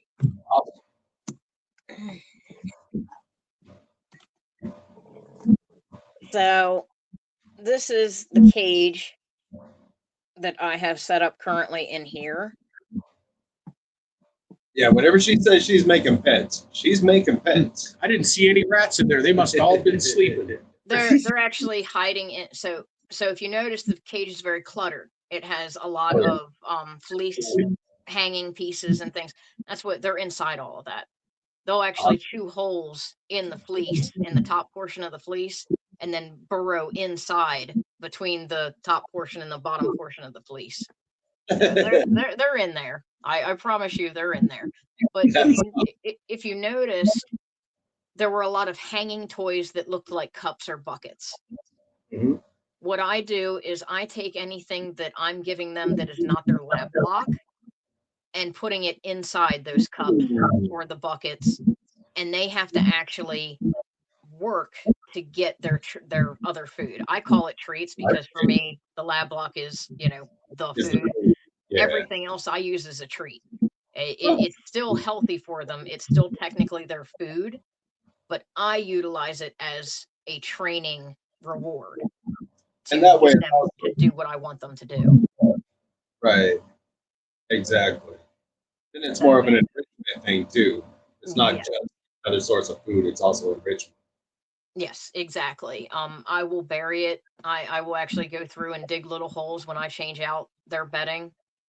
I'll pull them out and I'll dig little holes in the bedding and drop little bits of like a blueberry here and maybe a mealworm over there. And then they have to go dig through their bedding to actually find it, on top of the enrichment toys that they have to dig through or search into to be able to get their food, or as like I said, I call it treats, because everything for them is a treat for me because I use everything that they eat to treat them with. Right. Hi, buddy. The races are just about to start, Nick. I'm going to go ahead and get the first quest for you guys up here. You guys are going to go to Forge Fans channel. Sports Fam. Their most Make recent, sure you subscribe. right? Yeah. Inside the enclosure, that's Thank you. their new show. It's actually going to be all about interviewing people that aren't, and or at least they might be snake breeders, but the show's going to not be about snake breeding. I believe it's going to be everything outside. Yeah, they just had an awesome one about the donut shop. Right. So what you're going to do is go comment your favorite type of donut on that video. Yeah. And they said that she said that she was doing like giant fritters. I'm like, That's a right, giant dude. fritter. That is Apple my fritters favorite. are awesome. Freaking apple fritters, man. Ugh. I always like the Long Johns and the Bismarcks too. You When it comes and to your apple unhealthy eating habits. Yeah, When right. it comes to apple fritters, I have to remember that moderation word. Oh, so cute. So you see how he's got a red eye? Yeah. His Oh, other what? eye is not. Whoa, that's freaking cool. So is he a chimera then? No, he is actually what's called an odd eye. He is the product. He wants to get back to his female. He is the product of a red-eyed rat pairing with a black-eyed rat. Wow. Every now and again, you'll it's like 15% chance out of every like 4 or 5 litters that you'll get an odd eye. Crazy. That's really cool. I say I've seen some where they'll both be red eyes, but one red eye will be really dark and the other one will be lighter. Yeah. So then you're getting into the pink eye, the red eye, the ruby eye, which looks black, but in a certain light it is actually ruby colored, and then you've got your black eyes. Man, I didn't know there was eye variation. Yes, there are actually quite the number of eye variations. Wow, that's cool. Blues and greens are not really eye color for them, but the reds, the browns, and the blacks are. Wow. That's super cool. I have a Himalayan. Mike Snyder says blueberry. What was that? Himalayan? Oh yeah, I have a Himalayan female laying here. She's actually fat as can be and probably going to be giving birth tonight. Oh, nice. Now the Himalayans, they're just slightly lighter than the Siamese, right? But basically kind of the same thing, right? So for rats, the Himalayan, the markings are only on the ears and the nose. Whereas the Siamese, the markings are actually on the ears, the nose, it points, basically the points of the body. So the feet, the ears, the nose, and right at the base of the tail. Okay. So I think it was Siamese we always had things. I think they always so, did right? have the markings of the tail. And the fun fact about Himalayans, they start out as looking like an albino. They don't actually develop that cute little patch on their nose until they're older. Okay. Huh. Yeah, we definitely haven't had Himalayans then. Yeah. Did not know that. I love this. I'm learning all kinds of stuff today. Donuts for Tammy, no worries. Yeah, I can't eat as many donuts as I used to either. I will be right back while you're. Okay, no worries. Sounds good. I'm gonna go wash my hands so I can grab a snake. Nice. There you go. Definitely want to wash your hands if you've been handling rats and then get a snake. Right, I know how that goes. Wow, a couple people. Let's see. Blueberry fritter, fresh glazed, fresh warm apple fritter, blueberry donut, sugar, chocolate Bavarian cream. To hell yeah, Jamie. That's the one I'm going with so far out of all the choices. I love my cream donuts. Blueberry fritter sounds pretty fucking lethal. Right. I've had a apple and fritter cherry. And cherry. Yeah, it was cherry, right? Yeah. I want to say, like, as a kid, I had a peach one too. Ooh, So I bet that. right? It was. I think they just used like canned peaches basically, but freaking amazing.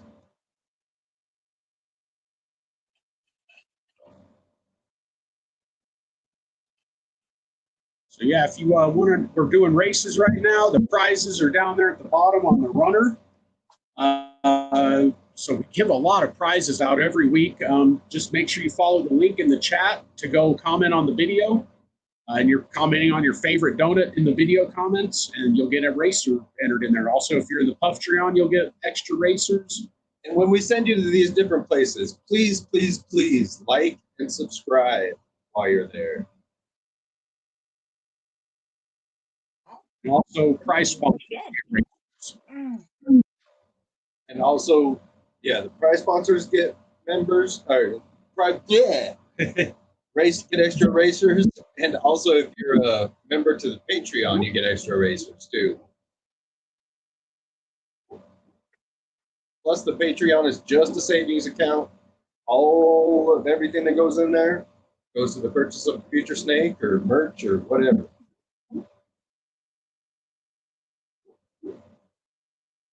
My dog's over here having a nightmare. It's Right. Yeah, I kicked my dog out of the living room while we were doing this. She's a Shiba Inu, and they will basically attack and kill anything smaller than them. Oh shit! They do have a real The high rats prey. are no exception. I did not know that. Yeah, super high prey drive. I always thought they were just cute little harmless dogs. No, They no, actually- she definitely keeps the feeder rats that happen to miss the tubs. She keeps those under control for me. You're right. And it seems like out of like a lot of dog species, Shiba Inus don't really need like a whole lot of interaction with people. No, Seem more they're actually known as the cat dog. Yeah, yeah. They're very aloof. They kind of take care of themselves. They're also very stubborn. If you don't work with them from a young age, they scream, which is a god awful sound. You're right. a It's lot of- hilarious. It's not your dog though. No, I said no, it's hilarious when it's not your dog though. no, my dog does not scream. She actually just went to the vet last Thursday, Oh, wow. and it blew the vet's mind that when he started digging in her ears with the little thing that they used, that she didn't scream. He gave her a shot. She just stood there. Huh. Hell yeah. It makes sense though. I mean, look at how much work you put in with the rats. I'm assuming that dog's not going to be any different. Well, so I researched Shibas for 15 years before I bought one. Hell yeah. That's cool. I wanted to make sure that I was fully prepared for what I was going to get when I got one. And they are definitely it's like having a pit bull that doesn't smell when it farts. Yeah, right. So, I mean, they're super stubborn. They are trainable, but because they're so cat-like, it's more like I'll If they do what I want to do if I want to do it, not Right. because you want me to do it. Right, right. So it took a lot of work. She'll be 6 this year in December, and it has taken a lot of work and a lot of consistency to get her to where she is. Oh yeah. What up, Benji? What's up, Benji? So Ken RWO won that one. First race, 5 points for him, 3 points for C-Dub, and 2 points for Rat Bastard. Hell yeah. Congrats, everyone. Oh, and I got to get you another racer up there, Tara. I just Yeah, what are you doing, man? No, you're all good. Like I said, I can't do anything but be on this while I'm doing it, so I can't go to anybody and right. Exactly. And that's why I usually give the guest or just give the guest the racers, you know, because it's too hard for them to go comment. A lot of times they are using their phone like you are. So yeah, we don't want them to be missing out just Right. because they're on the show. So no, Yeah, it doesn't bother me. I just have fun, you know. I'm being glad here. you, even though nobody's shipping a snake to New Zealand. No snakes in New Zealand. Yeah, Right. so you can't, even if we wanted to, we couldn't. nope. But you can donate it to someone if you do happen to win. There you go. And technically, you're supposed to go comment on the video, but I'll add you Yeah, anyway. Benji. I mean, technically, he could get merch though. Yeah, that's true. You could get merch. I think that Man, I don't remember who it was. Somebody was 100 saying extra basically, racers, please. if it doesn't fit in the mailbox slot, it's super stupid expensive to ship. Yeah, it is. Yeah, I think Benji it was says Benji he'll that was donate to telling us Bosa if he wins. Hell yeah. All right. Was Race. playing with the rats for too long. Had to go get a snake and make myself feel like, you know, I'm doing something with them too. I feel kind of bad. One of us. What up, John? So what kind of snake did you grab there? She's actually in shed, but she's actually one of our let's see if I can get her. Ooh. A nanner clown. Yeah. Oh yeah. And a spotting spawn, or is that what? So the funny thing is, Mom has leopard in her, but she also has something else that we're not sure what it is. It doesn't look like spot nose. Let me see if I can get her to open up a bit. Actually, a head stamp. I've seen that head stamp before. It almost looked like that Scuba Steve head stamp. There we go. No. Oh, there we go, right there. Oh yeah. Huh. Yeah, that definitely doesn't look like just a normal banana clown. Well, leopard, even leopard. Right, banana, even a banana leopard. Something else. It's reducing If I it more. can get her to turn. That head stamp is what kind of reminded me of, like, I said spot nose. I think it's Inchy is actually what the head stamp was. And that is possible. Okay. That's a cool head stamp. Like I said, we know mom was originally sold to me as just a clown. And then somebody said, well, maybe it's a dinger. And then after we did this pairing, we got leopard babies because I actually have a Barnhart Black Pastel leopard clown male upstairs. So we knew she had leopard in her. But this baby in particular didn't look like the others as far as the leopard and the clown. So we were kind of like, oh, it's got something else in it, but who knows what.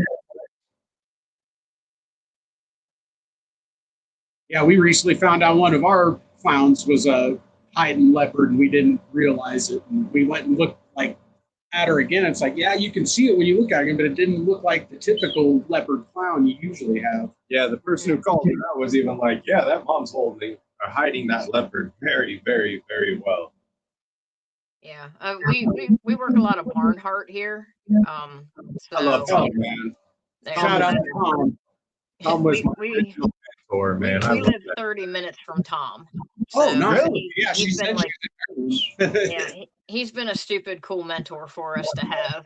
He's super smart. Like he knows his stuff, and he is very, very kind and never hesitates to answer you back when you ask a question. And he's an amazing person to have near us and help mentor us. So whenever I first started, like, I wanted a banana super stripe. So I went on Morph Market and I looked up and found what I thought was the ideal banana super stripe. Got a hold of the person, was like, hey, I know that you don't have any of these right now, but whenever you do, could you keep me in mind? He's like, oh man, I love making those. I'll go ahead and try, blah, blah, blah. Like, so I'm talking to this guy back and forth like all the time, every day. And all of a sudden, I realized, like, holy shit, this is fucking Tom Barnhart. And I'm like, you know, you're Tom Barnhart? He's like, yeah, I've been Tom Barnhart my whole life. Yep, that sounds like him. I'm like, oh man, just so good. We actually met him because he buys rats from the same person we buy rats from. Oh, nice. That was how we initially met him. I had met him years ago. I actually bred crested geckos for about 6 years back in the early 2000, like mid 2000. We'll go with like 2013. I bred crested geckos for a while, so I had met him at a show. I had actually gone to a Hamburg he was at, and his banana Barnhart Black Pastel stopped me in my tracks. It was the first time I really fell in love with a snake. Like, I've always liked snakes. They've always been fascinating, but my mom's terrified of them, so I was never allowed to have any. But yeah, First time I saw one of his, I was like, if I ever get a snake, it's going to be a snake like that. And now I have a crap ton of snakes like that. Hell yeah. Yeah, if I would have realized I was talking to Tom Barnhart at first, I probably wouldn't have even picked up the phone. Like, I'm so glad I didn't notice who I was talking to. Because, like, I mean, he doesn't stupid act like someone with an ego No, or someone he that wants would people be to like succeed. a well-known breeder. You know what I mean? Yeah. Yeah. He is a very humble man. Yes, very good. He does not let his years in the hobby or his success go to his head at all. Right. And he's Not at always all. willing to listen and learn too still. Mhm. Like, he hasn't reached that so-called ceiling where, oh my, I'm the best, blah, blah. No. Tom is real, man. Yeah, he is a very good guy. It was funny because when we were picking up the rats and I noticed him, I said to my husband, I said, I think that's Tom Barnhart. It's been a long time since I've seen him, and he definitely looks a bit skinnier than he did back then, but I think that is. So my husband actually, he helps out the rat guy from time to time. He'll go down and help, like, if they need like an excavator run or something like that, and kind of get like money off the rat bill in return. Oh, yeah. But so he asked him, he actually hit our rat guy up, and we use Mountain State Feeder Breeders is who we use for our rats. Shout out to Mountain State. Yep. They are really good people. It's him and his son. They do it themselves, and they do a lot of running and a lot of hard work, and their rats are really good quality. We don't have issues with our snakes, refusing unless it's a female who is gravid and she's like, I'm just not hungry anymore. Right. Our snakes definitely have a much cleaner look to them. They're a bit shinier, and he feeds his rats pretty much like I feed my rats. He's really good with the quality in, quality out. That's awesome. We really like him. But yeah, so my husband hit him up and he's like, hey, Mike. He's like, was that Tom Barnhart who was at the pickup? And Mike goes, yeah, it was. And I told my husband, I said, see, I told you it was him.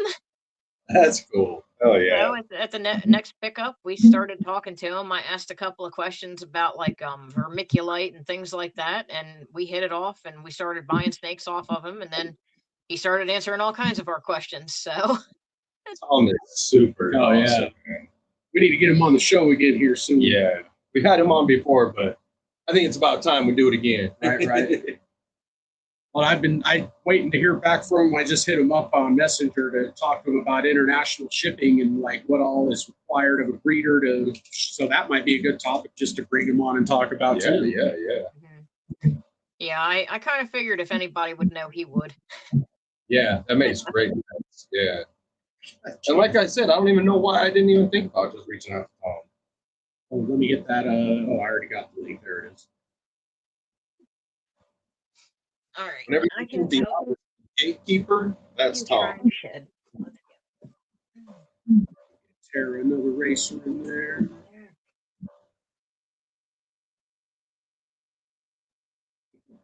Yeah, I want to talk to Tom about Scrambler and stuff like that too. So, who wants to help me convince my husband that we should move the couch out of the living room so that I can make more room for Rex? Deal. Get him on. Get him on. This has been a topic of conversation for a couple weeks now about trying to figure out where to put the couch, so because we actually live in an apartment. We don't actually live in a house. We live in an apartment, and I want more room, but the only way to get more room currently down here is to move the couch out. Gotcha. So, what if you were just to bring a couple recliners home? I don't even want the recliners. The only person who uses the living room is me. I like it. I have a chair. See, look. There's a chair I'm sitting on. There you go. I mean, it sounds like you know what's up. So that's all I need. So how do we get the chair and the couch out to the balcony so we can put over the balcony? Is the question. Because if it just happens, I mean, you know. He's not going to let us just get rid of the couch, because we had bought a couch at the last place we lived, literally the year before we moved in here, and it wouldn't fit through the door to the living room. So he took it over to Goodwill and we bought a new couch. Gotcha. And this one was a lot more expensive than the one that we dropped off over at Goodwill that we had only had for a year. So he's not going to let me just get rid of it. I can see that. I can see that. Trying to figure out where to put it that it'll still get out of the living room so I can make more space for Rex. Gotcha. This is basically our hatchling and incubator room.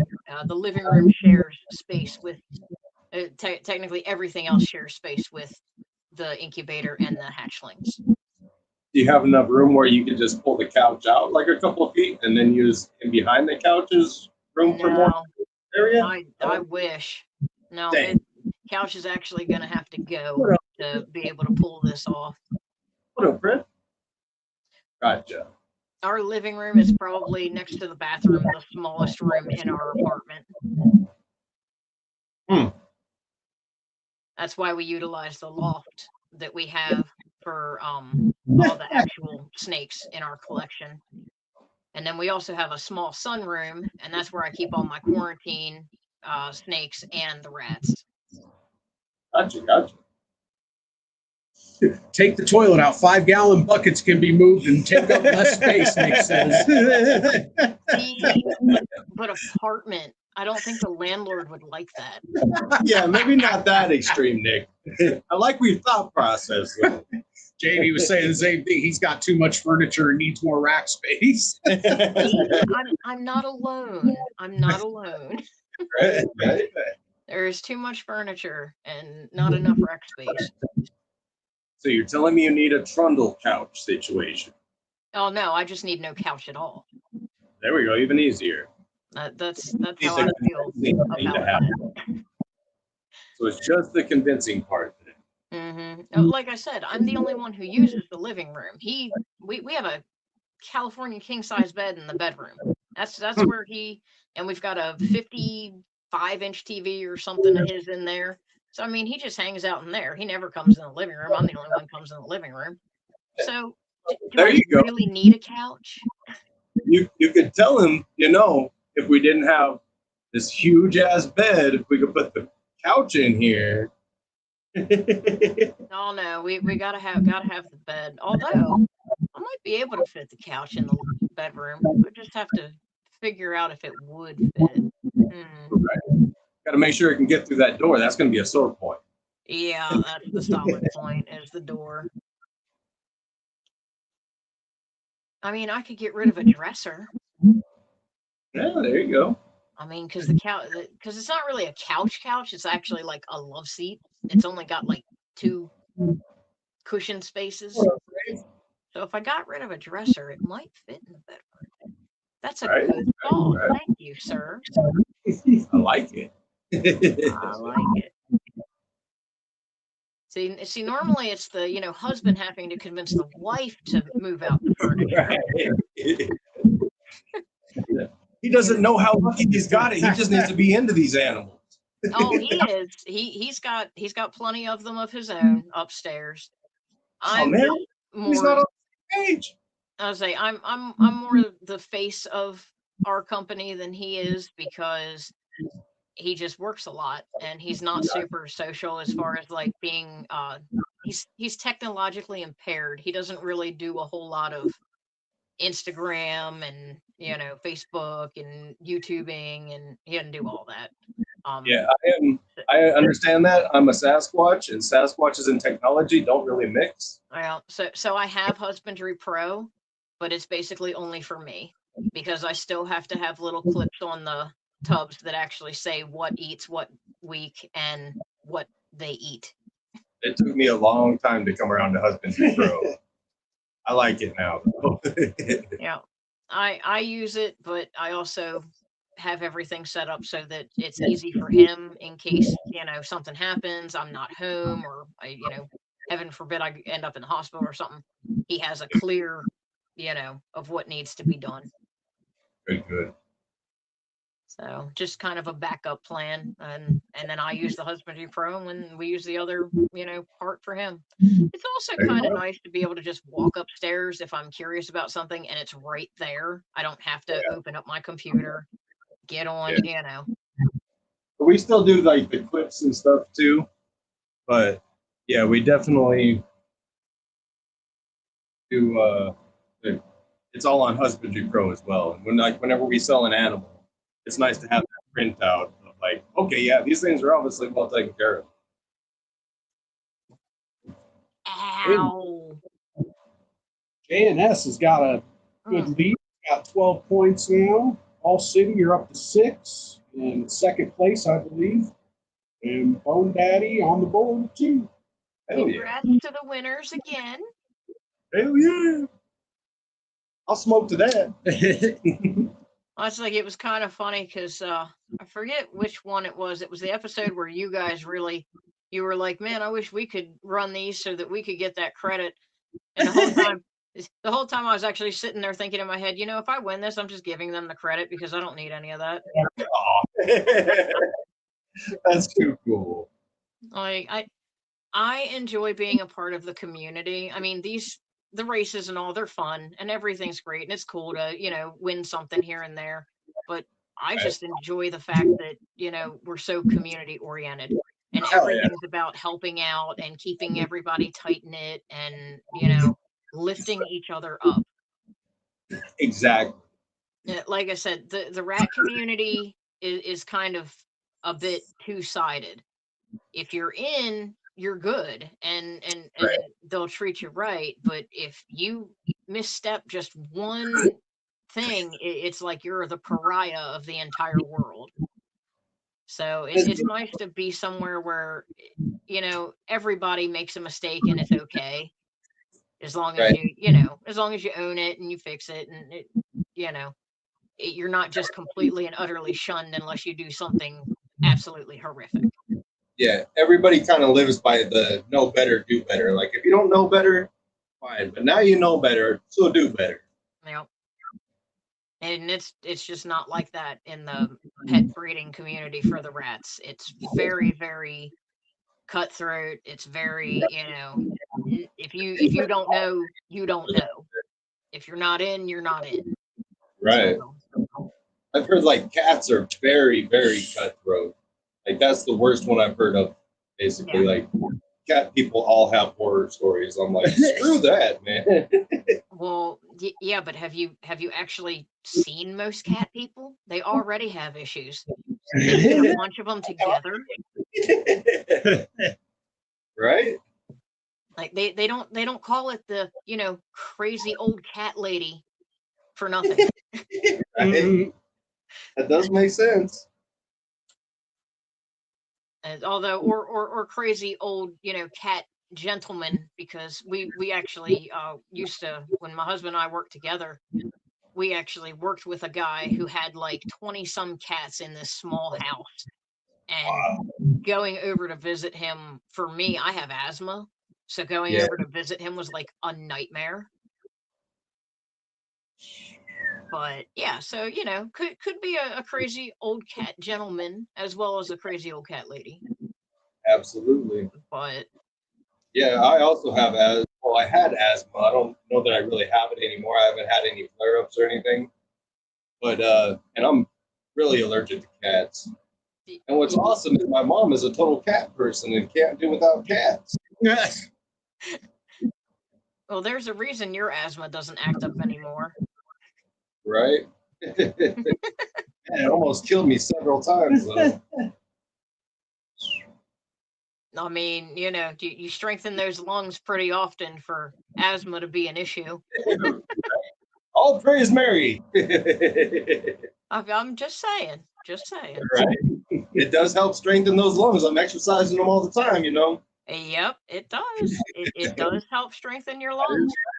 That is facts. Speaking of which, time for some more exercise. I'll exercise once I'm off. of here. Right. There you go. So the next link is in here, I think. Did I drop it yet? I don't know. Here it is. I've just always been a put it in the air person. There's definitely worse things people can do, like alcohol. Ask me how I know. I used to go to work fucking drunk still. Working with chainsaws. Very smart move. So here's a fun fact for you while we're setting up for this next race. Did you know that even though rats come in gray, there is actually not a gray terminology for a rat color in the standard of rats? They call them blues, right? Oh, no. Those are blues. Blues are blues. Oh, When you get grays, they're actually called chinchilla or really? husky. Wow. I did not know that. What's the other one? There's another one I too. thought that blues were just grays. That's crazy. Yeah, no, they definitely so blue is a gray, but it has a blue sheen to it. I actually one of the colors I specialize in is powder blue, and it's kind of got like a powdery blue sheen to the gray. But there are ones that are actually gray, and they actually more refer to those as dove, chinchilla. Huskies are actually a gray rat with the nice big white blaze up the block of the nose, which makes That them makes look like a husky. sense. Huh. I did not know. Yeah, it's one of my pet peeves actually. When I go to shows, people run up and they're like, "Oh, look at the gray rats," and I'm like, "Well, yes, they're gray, but technically that's not what we call them." Right. In the standard, there is no such thing as gray. And I would just call every one of them blues because I didn't know that there was chinchillas and huskies. Yeah, Oh, yeah. there's definitely a lot of variation, and it all has to do with the ticking of the undercoat versus the overcoat. And what's it like? The one that I always can't remember is what's it called whenever the top of the rat is one color and then the belly is a different. So it depends. If it's just the entire belly is one color and then the top is the other, they usually call that a Berkshire. Yeah, there we go. So as far as your markings, you have self, which is where the entire rat is all the same color. Okay. Then you have the Berkshire, which is what we just went over. You have blaze, which is where they have white streaks, either thick or thin, going up. And it never exceeds past the ears. It should always come up the forehead and never go past the ears. Wow, I didn't know past the ears thing. Yeah, for it to be an actual blaze, like that's the standard. You have lightning blazes, which are the thin white markings. You have wedge blazes, which is where it's that wedge of the muzzle. And then you also have what's called head spots, where they just have a little dot right on the top of their head between their ears. Oh. You also have variegated, which is when they have like patches of color on the top of them. So you'll see like a white rat, and then it'll have like a little bit of blue here, maybe a little bit of blue over here, or maybe like just a line of blue. That's variegated.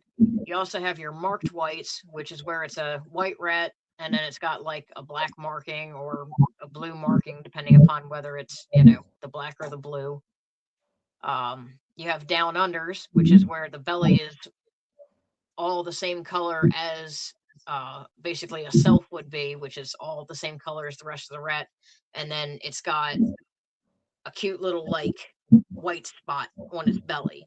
Then you have the Irish, which is where there's a white triangle on the chest. There's actually, just like with ball pythons, there's a lot of different terminology depending upon where the markings are, what the markings are, and on top of the colors and the coat types. I think most of ours are hooded. Most of them seem. Yeah. And then is there a name for the ones that have like the white face? I call them leather faces. Now, do Like, they we have, some here. is the whole face white with just like black markings over top the ears? Basically, Like, yeah, pretty much the whole face. Like maybe like a little tiny chunk of it won't be, you know.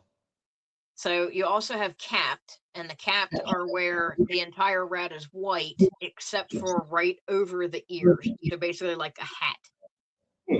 Talking And like then a of color course, rat with a white face. yeah.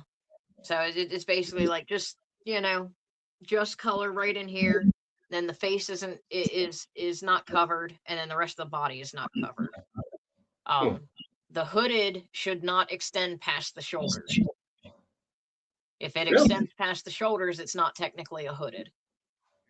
Is it a cape? Is that what it's called or something?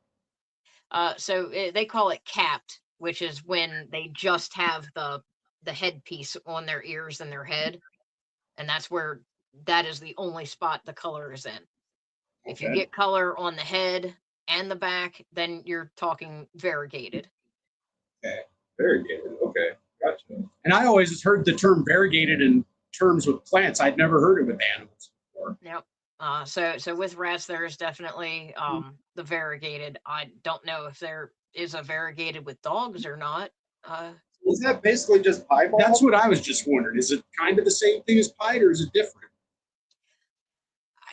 I honestly don't know, because variegated, it does seem like it would be along those lines, simply because it's kind of the white with the spot markings all over it.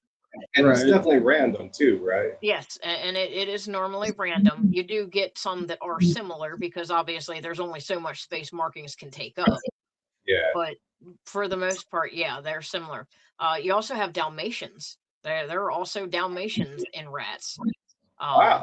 There is the Merle, which is obviously, you know, where they've got that weird, like patchy, kind of like brownish coloring with the dark and the spots. Like the cattle dogs. Cattle Yeah, yeah. dog. They have those. They have roans. Roan is another one that they actually have. What's that?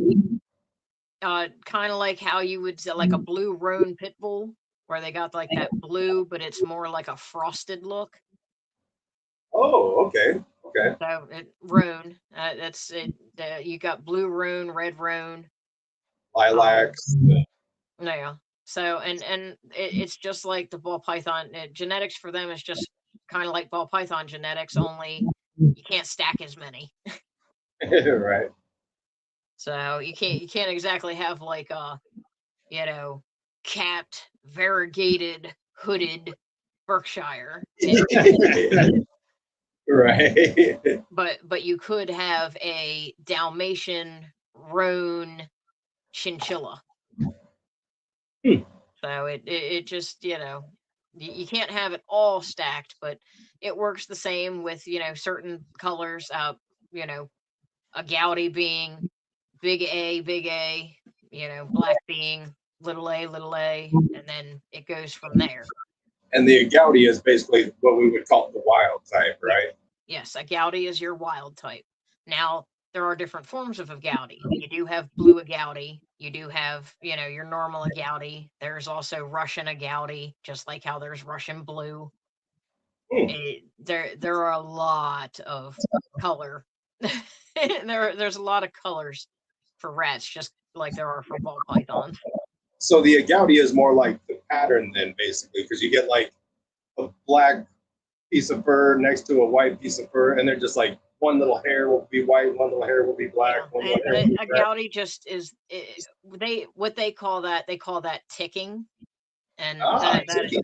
it is how it ticks through the fur. Gotcha. It has a lot to do with like the guard hairs versus the under hairs. Huh. So like when you get things that are called silvered, like my silvered lilacs that I have, their guard hairs are more of a purplish blue color, whereas if it were just a silver lilac or just a lilac, you get a silvered lilac, now the guard hairs start at the top as a silverish color, then they fade into the lilac and the blue. Oh wow. Oh. Kind of like a Shiba Inu. How you've seen a Shiba Inu? They're kind of like red, but they're also kind of like peachy auburny at the same time. Like at the very inside of them is white. Yeah. And it's the same basic concept with the rats. Huh, that makes sense. If I had much better lighting, I could actually pull out one of the blues and show you how the blue goes from like the silver to the blue to the. But just like with snakes, it's really hard to show true color of anything, on the phone on a live. I take pictures of the rats all the times, and it doesn't do them justice, just like it doesn't do the snake justice. Yep. I like just the limited little bit of rats that we have, like try to take a picture of them, and like, yeah, it doesn't really look right, but I'll just tell them. Well, they also don't like to sit still. True. You have a much harder time getting rats to sit still than snakes. True. Well, depending on what kind of snake. If you got like a rat snake or something, like it must be good. Yeah, very true there. Well, I mean, right there in the name, rat, snake. Exactly. Right? So it's not going to stay still because rats don't stay still. Right. It's not in its nature.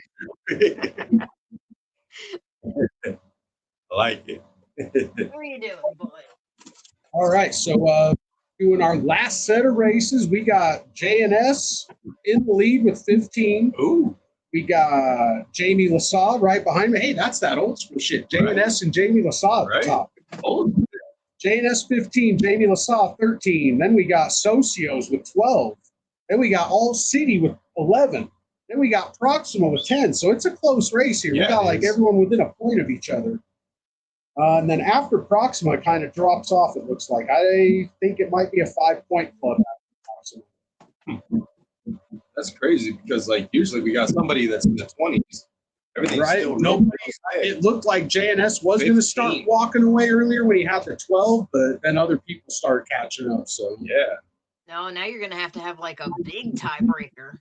That might. All right. Let me go get the link for the other show you're going to. Oh, yeah. I think that from a different show, we agreed that anything over 5 is just going to be called an orgy of people. That's wrong. All right, let's pull out the Rock'em Sock'em robots, and we're going to have a throwdown. Right? That would be awesome if we could do that. You could actually make these races interactive, like or something. Right? That would be great. Right. Type this word in the chat. Enter. Type this word in the chat. Enter. Whoever types this sentence the fastest wins. Right. I'd be screwed. I'd be so screwed. Oh, so would I. So would I. I'd be like, well, I got 3 letters. I even took a typing class in college, and I still type slow as can be. I was what they referred to in the 80s as a hunt and pecker. Yeah. Oh, they still call people that these days. My sister calls me that all the time. That's what I am. I actually, here's a funny one for you. When I was at that birthday party with the karaoke and all, when I was bidding on that snake on your guys' first live auction. Oh, right. I actually told my sister that I was going to record her belting out her song and then play it for you guys. Like, I was going to have you guys invite me on and then play it. She's like, no, you're not going to do that. She lost her shit thinking I was going to put her out there like that. But I did. I spent the majority of the time that I was out there in the bathroom watching you guys. That's awesome. Well, we appreciate it, Tara. It's like I mean, I love you guys. I'd have probably done it for anybody who was on, simply because I'm not a karaoke person. I'm not a go out and club person. I'd Right. have rather been in the bathroom talking and listening to snakes than, you know, out there singing karaoke and damaging my eardrums. Hell yeah. I totally agree. And if that makes us weirdos, all hail weirdos. All right. I'm all about the weirdo life. I'm good with that. Absolutely. Shit, I got a beard that goes to my ankles. I'm a weirdo.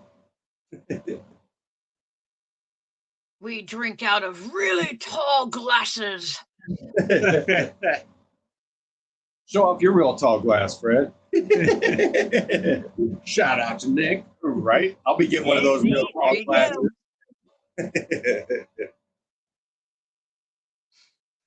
Forever Kennedy, That looks nice. Very nice. right? Yep, it's hand washed every time. I don't think there's a day gone by that I haven't used it since I got it. Oh shit! Right. Oh, never mind. Is that a crack? I think I got a crack in the lid somehow. Oh Even though no. it's never even been dropped. All good. That just shows I used it a lot. Right. Used. Yeah, that's weird. I don't know how a crack would be in the lid though. Gets used. Yeah, it definitely looks like a little crack. Weird.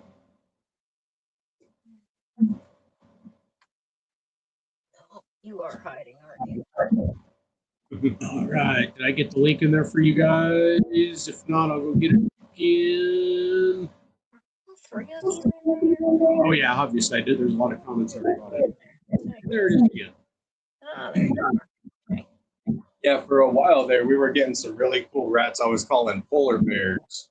It was the all white with the black eyes, and they had the minx tail. They looked like especially male, just like polar bears. So the all white with the black eyes, they are usually called a black-eyed white. Oh. They are a form of marked white where all of the pigment has been taken out except for the eyes, which leaves the eyes black. 90% of the time, they're born deaf. Really? I didn't know that. Yeah, Sounds like the white dog kind of thing. Yeah, exactly. Yeah, I've had a few. I've only ever had one male that wasn't deaf, and he's the oldest male I have currently. He's out in the other room. He's going to be 7 this year. Wow. 7? He looks it too. He's definitely got some patchy parts of his fur, and he now he cannot hear out of one ear. He's partially deaf. He definitely doesn't move around as much as he used to or play as much as he used to, but he does still sit on my shoulder from time to time, or I'll hold him like this and he'll just kind of lay in the crook of my arm. I never even thought of something like that, but how do you give a rat a hearing test? For me, I just on either side. Right. And they will turn. That makes sense. Well, in the ear, if the ear hears it, you'll watch the ear flick, because obviously that's a loud noise, and the ear wants to get away from that loud noise, so the ear will flick backward or forward. If they can't hear it, the ear doesn't move. Huh. Gotcha. Okay. Next time we have a polar bear, we're gonna have to try that. Although the tail thing, it makes me think that you definitely have some Manx rats, at least some form of Manx rat blood in your colonies for you to have those, because normally they're not born with stubby tails unless they have the Manx rat.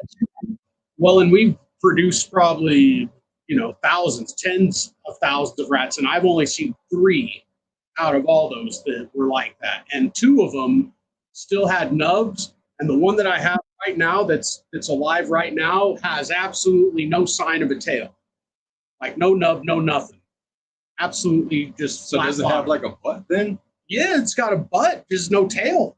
No, I'm saying since like the tail comes out and you can't see like the butt crack, does it actually look like a butt? No, I don't think. I can probably go get her. She's a little bit flighty, but.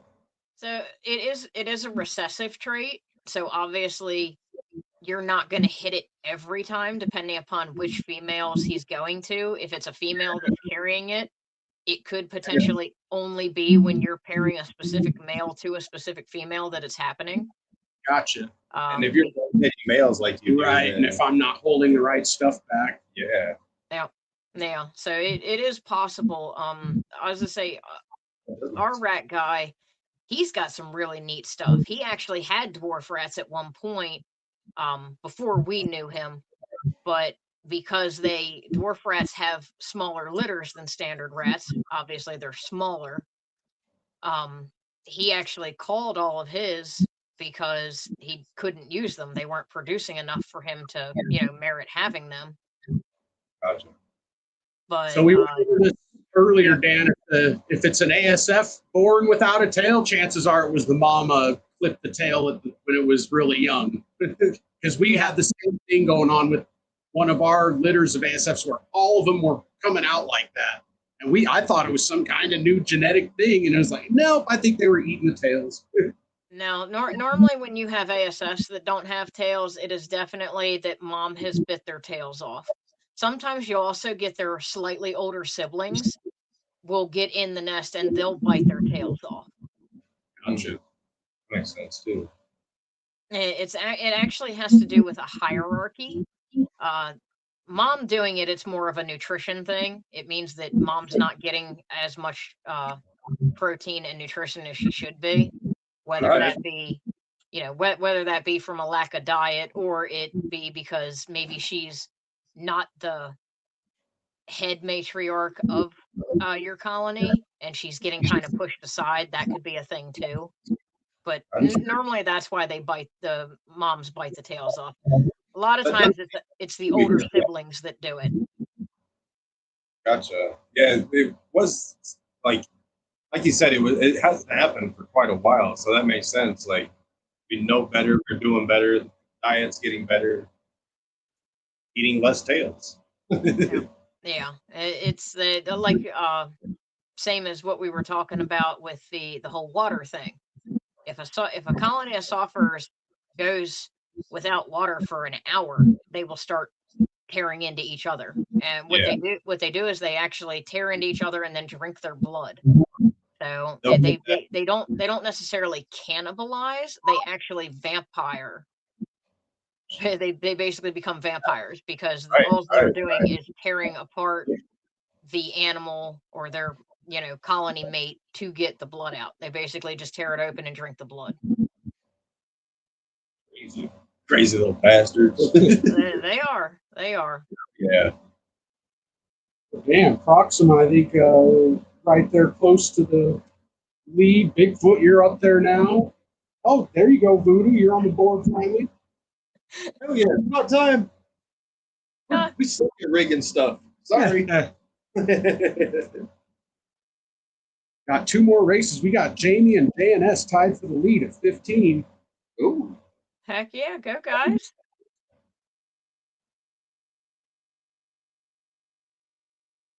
Oh, you little furry bastards.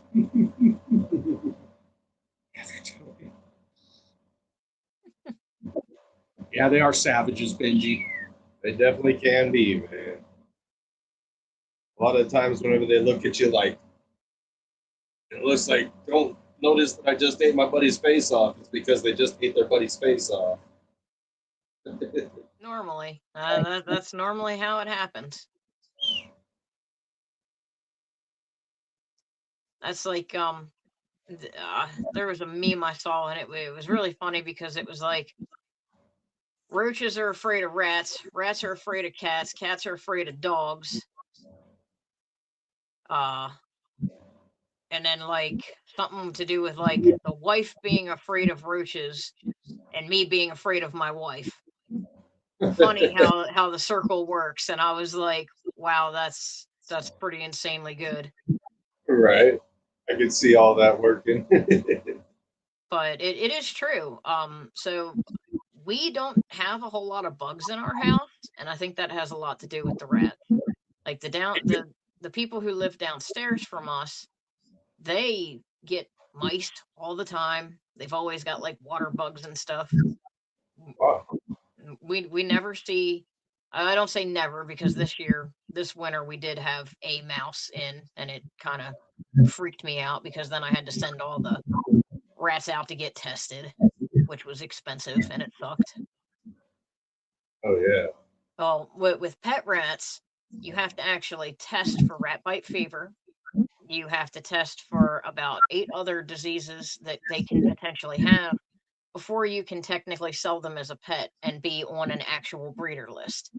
You have to you have to test negative for those things because obviously you don't want to be selling a pet rat that's carrying rat bite fever to a child or anybody for that matter.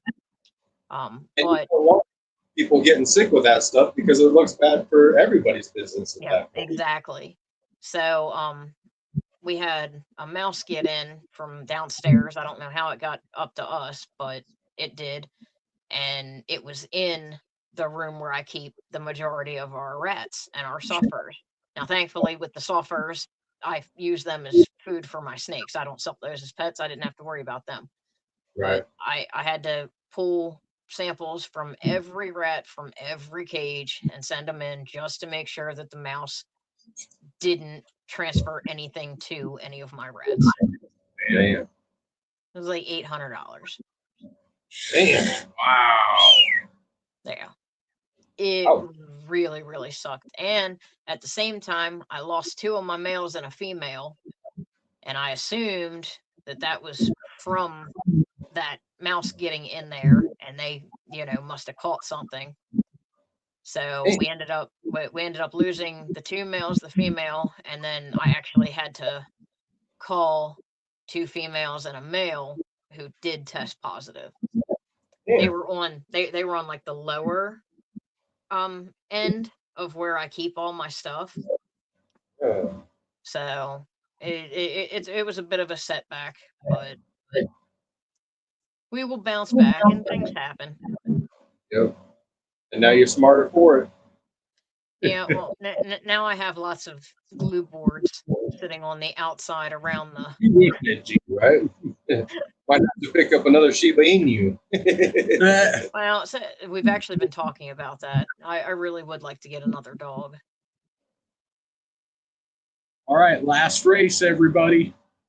We can't be taking these rat hits. We're gonna have to get another dog. Well, see, that's the problem, though, is the Shiba can go up into the loft where the snakes are because she can't get to any of the snakes. But Right. with the rats being in cages, there's a bit more access for her to get her paws in there and potentially, harm one of the rats. So we don't generally let her in the rat room. Gotcha. Well, when she was a baby, she actually took a rat bite to the nose because she stuck her nose in between the bars. Oh shit. Yeah, she's actually got a little piece of the side of her nose is actually kind of flapped up because it healed, but it didn't heal perfectly. She got a failed piercing. Yes, she did. That's what I said to her too. I said, hey, you just got your nose pierced. Right. She yelped. She started running around, shaking her head. Oh, I'm sure, man. I think she was, I don't know. She's probably like 4 months old, 5 months old when she did it. Rat bites ain't no joke, man. I'd rather get bit by a rat than a snake. I mean, a snake is a rat. Yeah. She got bit by Nibbler, who was actually one of our standard size males that we had at the time. He was actually my husband's rat.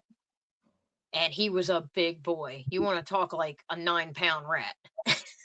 He was a big boy. And yeah, she stuck her nose in there, just the tip of it, and he just reached down and just clink. Right. Let me teach you why you don't do that. Actually, Nick, 8 points might be enough to get a prize here. We'll see. But we got a rare tie for 3-way tie for first place, so we're going to run this race to figure out first, second, and third. Hell yeah. I like it. JNS, Jamie Lasaw, and Proxima. Damn. I can't remember any Go purple tractor. Yeah, there's a purple and green tractor for F&A. Right.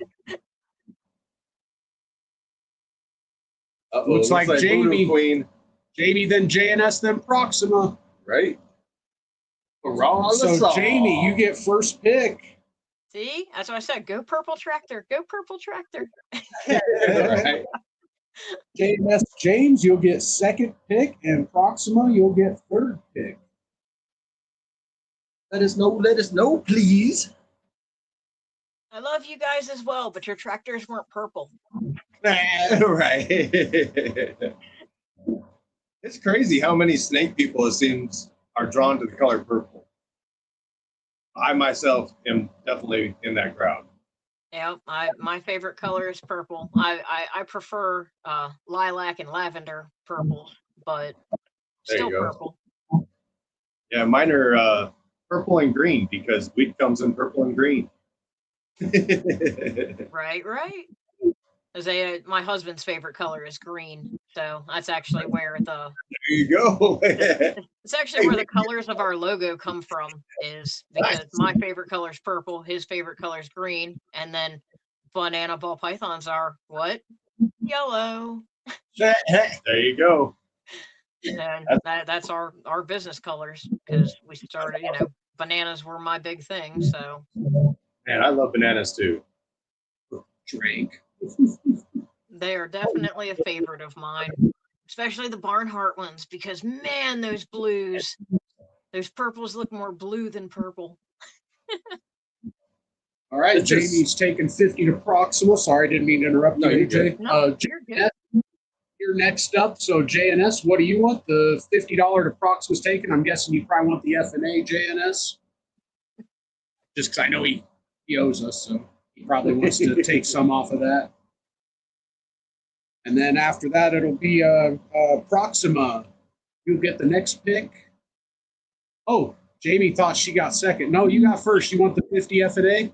All right, so Jamie actually wanted the 50 F&A. Gotcha. All right, so second was JNS. James, are you in here? James, F&A is gone, but everything else is available. And then third, we're going to have Proxima up. Uh-oh. And then fourth, we're going to have Socio Serpents. Fifth, we're going to have All City. So if you hear your name, make sure you stick around. And then we got to run a tiebreaker for sixth and seventh between Robinson and who was it? Bigfoot. Oh yeah, Bigfoot. Robinson. I'm a damn and Sam Bigfoot. Squanch myself. So you guys are getting prizes too. Stay tuned. Get you guys in here. So this will decide sixth and seventh place. F&A or locked and loaded. All right, so the F&A got taken. There was locked and loaded, I think, for 50, I think.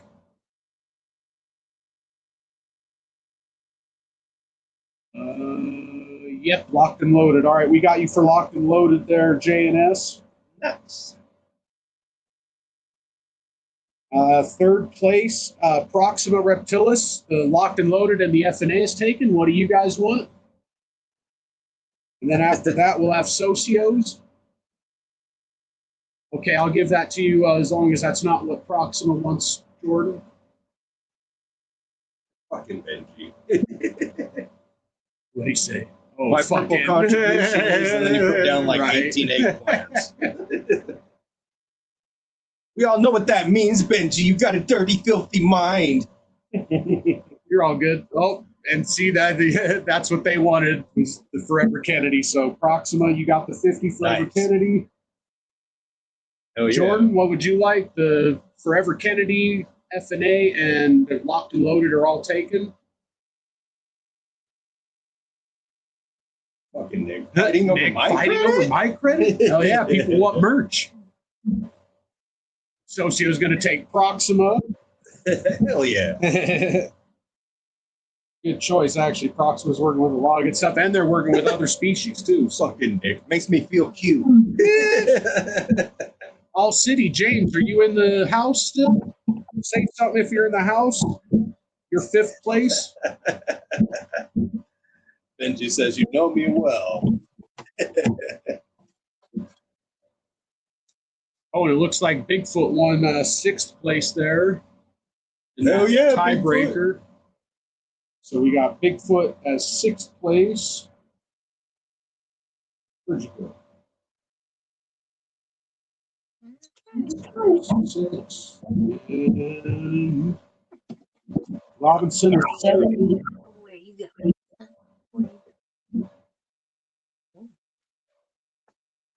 So Cookie Man, are you in here? All City? All City. If not, we got to go to next pick, which would be Bigfoot. Bigfoot Balls, are you in here? Bigfoot. And after that's going to be Robinson. And after that, let's see. Looks like Nick unlocked and Freeing Spirits Cody are tied at 8.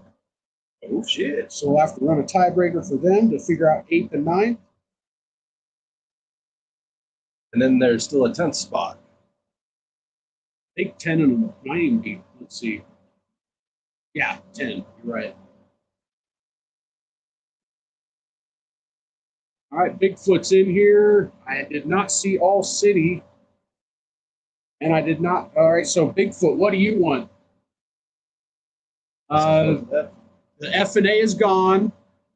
The Socio Serpents, $50 is available. Locked and Loaded is gone. Vision Quest, $50 is available. Proxima Reptilis, $25 is available. Vis Balls and Exotics, $25 is available. Celtic Balls, $25 is available. Ball Morphs, $25 is available. Sorry, I need to fix this runner. It's off, I just realized. And it should be 50 to Forever Kennedy, I believe, this week. Yeah, I did have 50 on Forever Kennedy, okay. But Ball Morphs. Your guys' banner is actually off quite often. It'll happen. It'll happen. There we go. So yeah, happy tomorrow to everybody who celebrates 420, and everybody who doesn't. Remember that it's still Mitzi's birthday, so it's still reason for celebration. Absolutely. You want the Vision Quest? You got a Bigfoot. So was that 50 to Vision Quest? Yep, 50 to Vision Quest. Good call. Next up is Robinson. Are you still in here, Jay? Robinson Exotics. It's your pick. And then we need to figure out 8th and 9th real quick. It's going to be Unlocked and Cody, Freeing Spirits.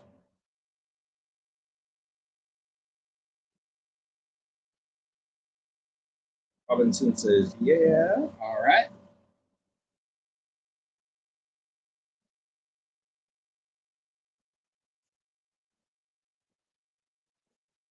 I need a drink. You don't have to move, but I need a drink.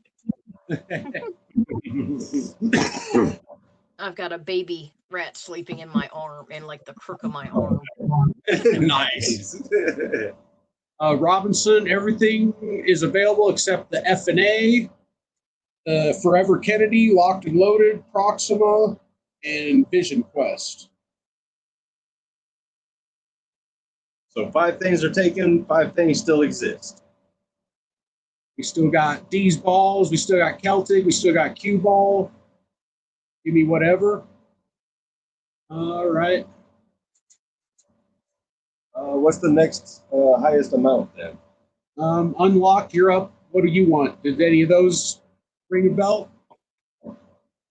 We got 25 Q Ball, 25 Celtic, 25 D's. $10 Morphforge coin. I think all the $50 prizes are now taken. And Proxima was taken. It was 25, not 50. That was 25 on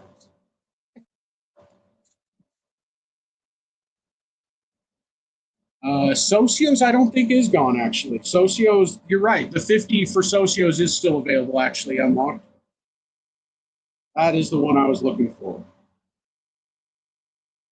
So that is the 150 that's still available. I think all the 25s are available, except Proxima, and then the Morph coin.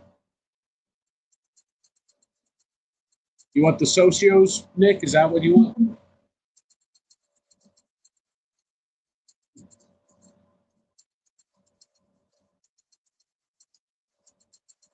Let's see. 8. Green Spirits got 9. Yeah, you can take the 50 Socios. So, Cody, Freeing Spirits, what do you want? You're up next. Looks like all the 50s are now taken, and we got 25 to D's Balls and Exotics, 25 to Celtic Balls, $10 Warforged coin, and 25 to Q Ball.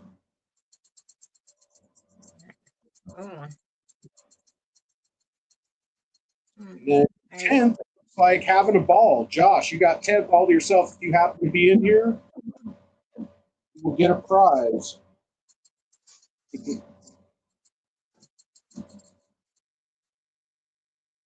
What up, Jared? That's the jeweler.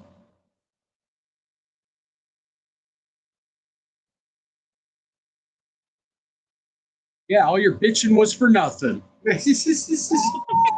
Green Spirit says Q Ball, you got it. Nice. Hell yeah. 25 for Q Ball. All right, and that just leaves, let's see, we'll give Robinson the D's Balls and Exotics. Nice. And then I think we'll give the only thing left is the Morph coin. So we'll give that to Kent, which is having a ball. Having a ball with 10 coins. Nice. Right on. Thanks for joining us, everybody. Yes, yes. And definitely big shout out to Tara for educating us on some rats. I learned a lot today. So much learning. Thank you. It's great. Let's say if you have any questions, if anybody out there actually has anything they'd like to ask that they didn't get to ask tonight or whatnot, I'm on Instagram.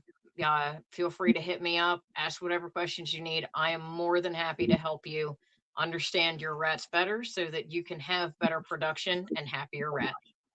Hell yeah. Hell yeah. Sarah's awesome. Definitely don't be afraid to reach out. Definitely.